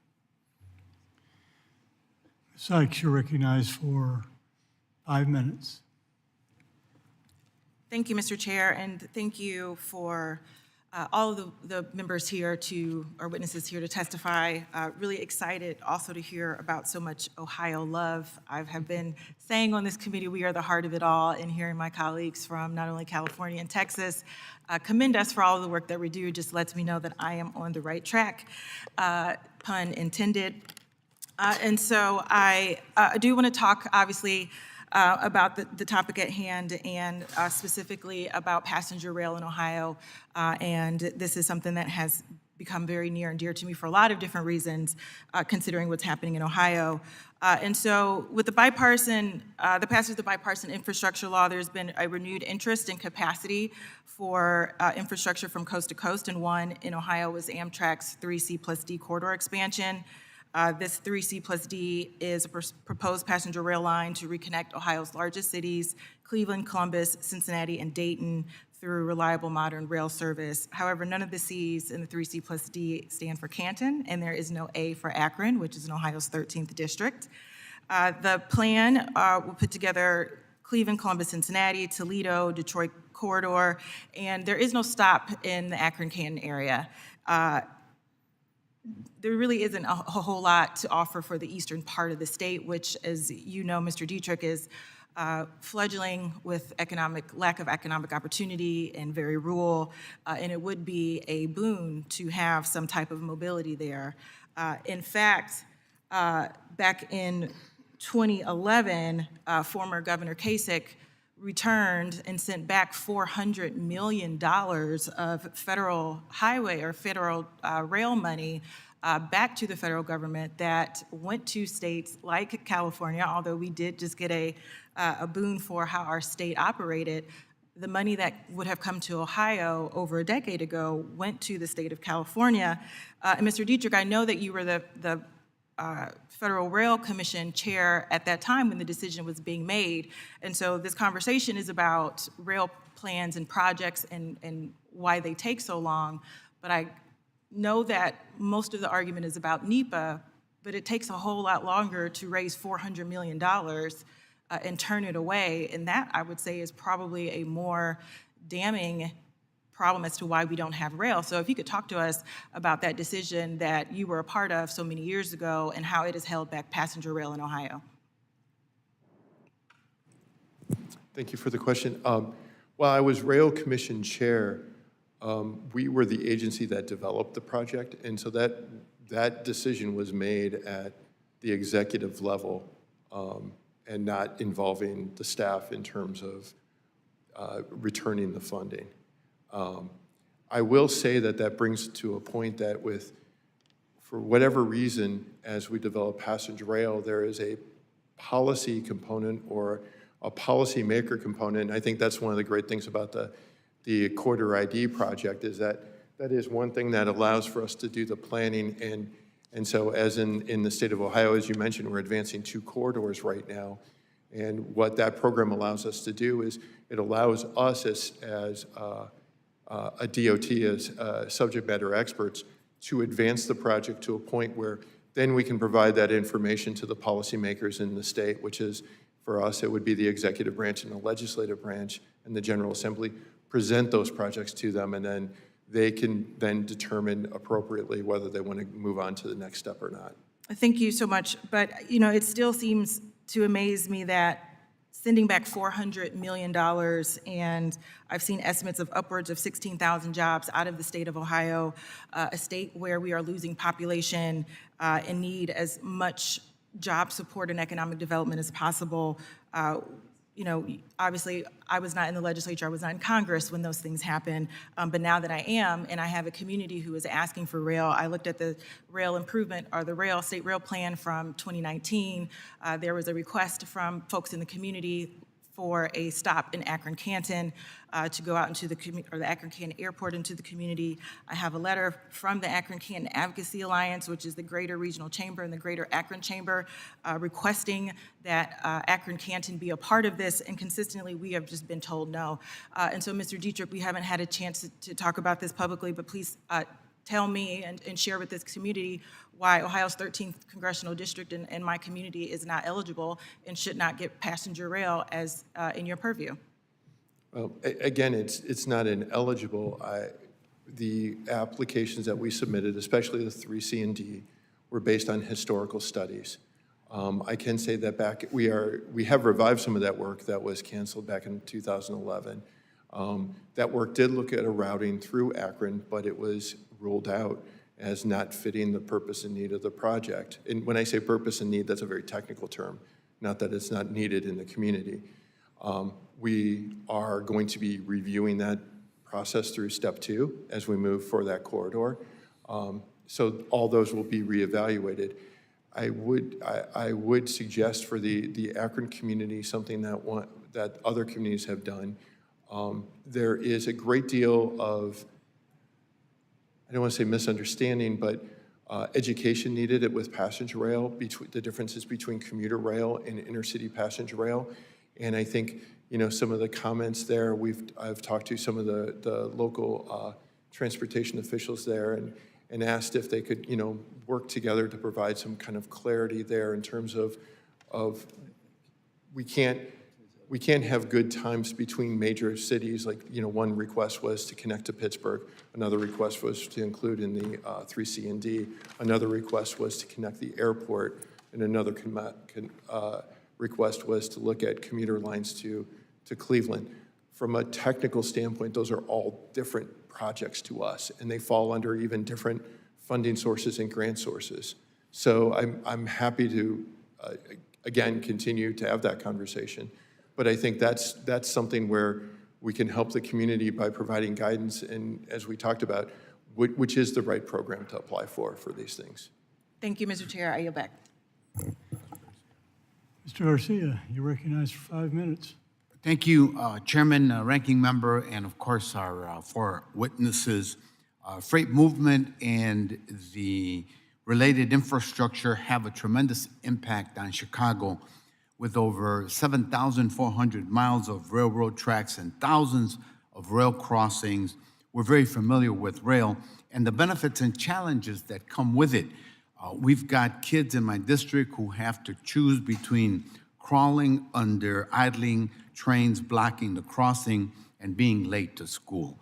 We've got drivers and bicyclists who wait half an hour for a train to go by, or attempts at dangerous at-grade crossings.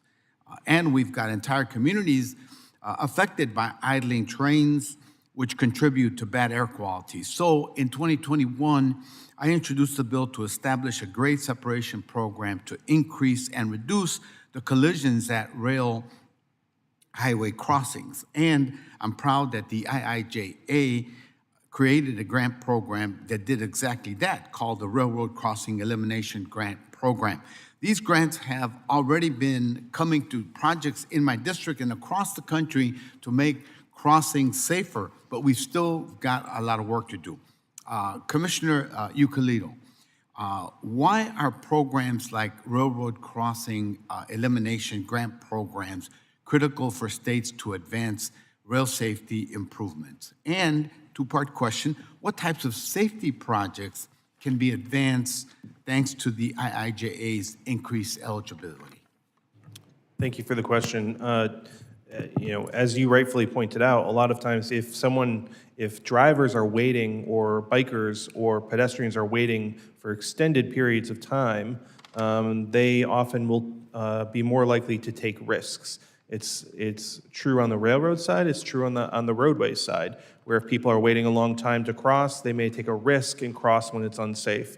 And that's what the Rail Crossing Elimination Program allows for the grade separation. It allows us to take the steps to improve safety in the communities in which this railroad infrastructure exists. That is something that I think every state wants to see continue.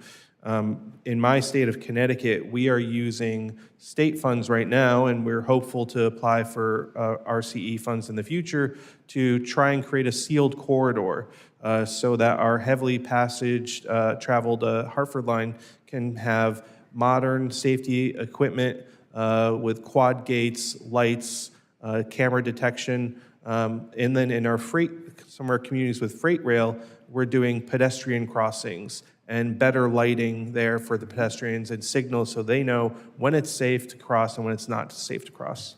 And what projects do you think could be advanced under the IIJA? So many of those grade separation projects I don't think would be possible without the IIJA's Rail Crossing Elimination Program. We have a project in Connecticut where we did receive some planning funds to look at how we can design a grade-separated crossing on Tolles Road in Wallingford, Connecticut. It's heavily traversed by freight on the roadway side, crossing with a passenger rail system for Amtrak and our state-run passenger rail system. So without the IIJA funding opportunity for us to apply for in the future, I don't think we'd ever get that program off the ground. Thank you. In Chicago, the railroads, the state of Illinois, and Cook County in the metro region have all worked together to identify needed projects to improve passenger and freight rail flows through the city of Chicago. This series of projects is called CREATE, and without federal investment, there'd be no incentive for competitor railroads to work together on the capacity constraints of Chicago. The nationally significant Multimodal Freight and Highway Projects Program, or INFRA,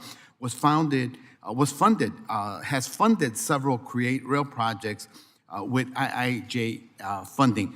Commissioner Euclid, what benefits do you see in having infra funds go to freight rail projects? So infra, serves for many of our states to advance freight projects. It does fund very large cost projects, and previously, without the existence of rail crossing elimination or dedicated rail funding, infra was really the only place we could go for these types of projects. And I think it's critical to continue to allow that eligibility because it is truly a multimodal system with our roadways intersecting with our railroads and our transit systems. And a program like infra allows us to do those large projects. Thank you. My time has expired. I yield back, Mr. Chair.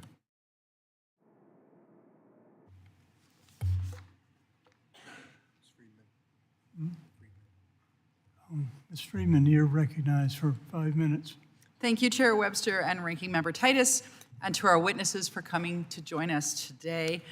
California, which I represent parts of, has very heavily used rail lines. I know that everyone thinks that everybody just rides their car in Los Angeles, but people take the train too.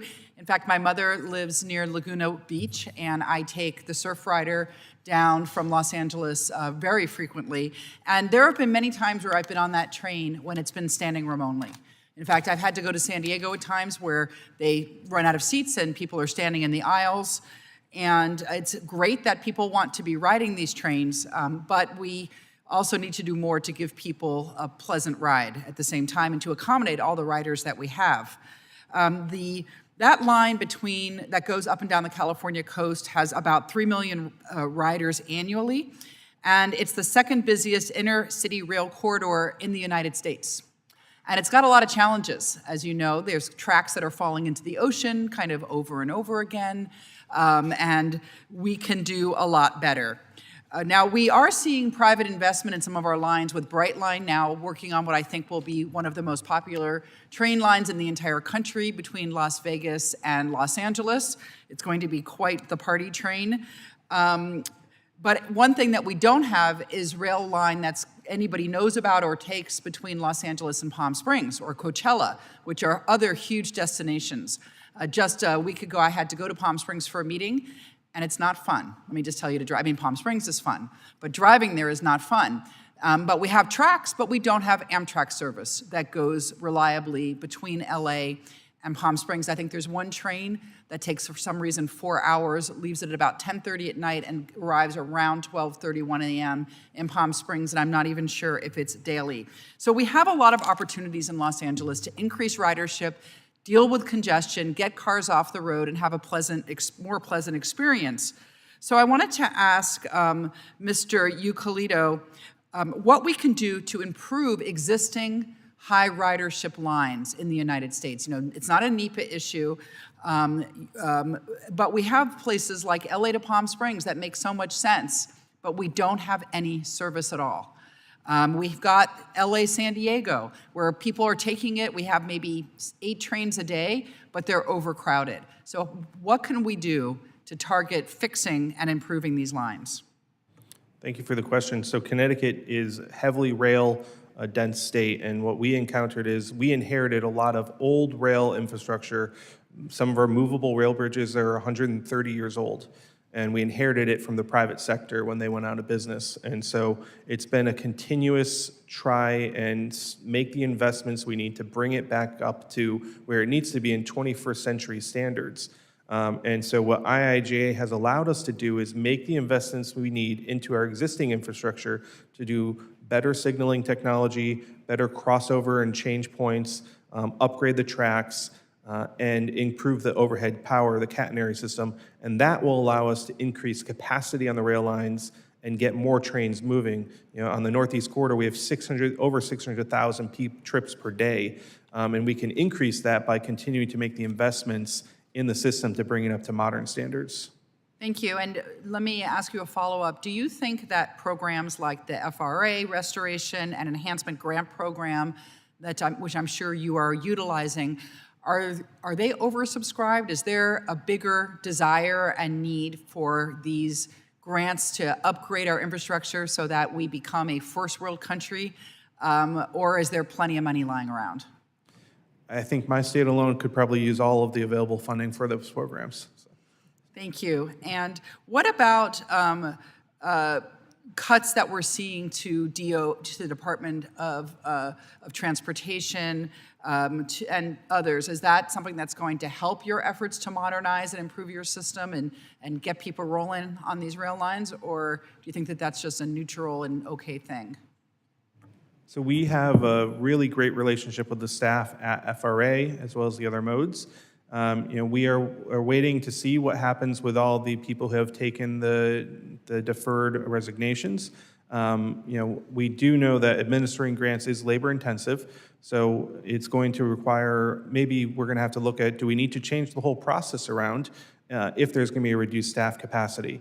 But we want to see the most efficient process as possible, but we also want to get the money in the ground as quickly as possible. Thank you. So clearly, people are using rail. They want to use rail more, and they deserve those investments from their government to help make this transportation function better. Thank you, and I yield back.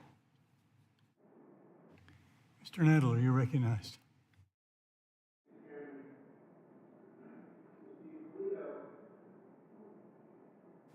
Mr. Euclid, you've testified to the critical role that the bipartisan infrastructure law's historic rail funding has played in delivering long-deferred projects, particularly in the Northeast Corridor. However, even with this progress, demand for rail funding still far exceeds available resources. With 69 corridors selected across 44 states under the Corridor ID program, short-distance state-supported routes now account for nearly half of all Amtrak riders.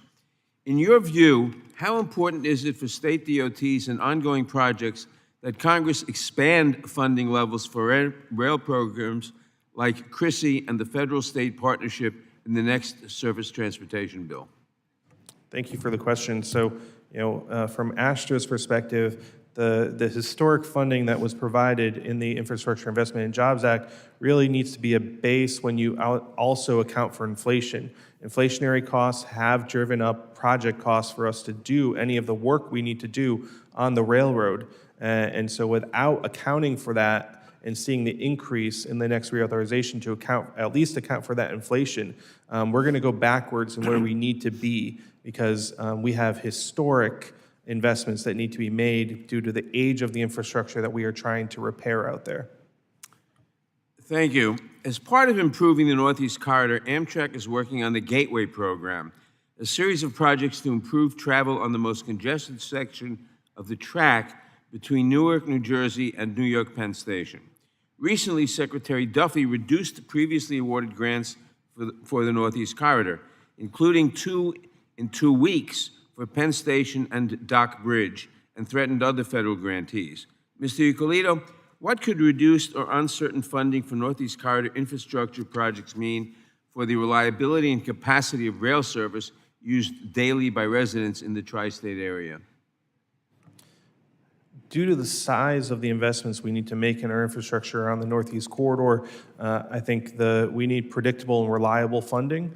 And IIJA did provide us with at least a vision of how we could have that predictable and reliable funding through the efforts of the Northeast Corridor Commission and working with the FRA. Developing that list of priority projects allowed us at the state DOTs and the recipients of the funds to actually plan ahead. Here's the work we need to do, because these are not projects that will be done in a year or two. Some of these projects will take a decade to accomplish.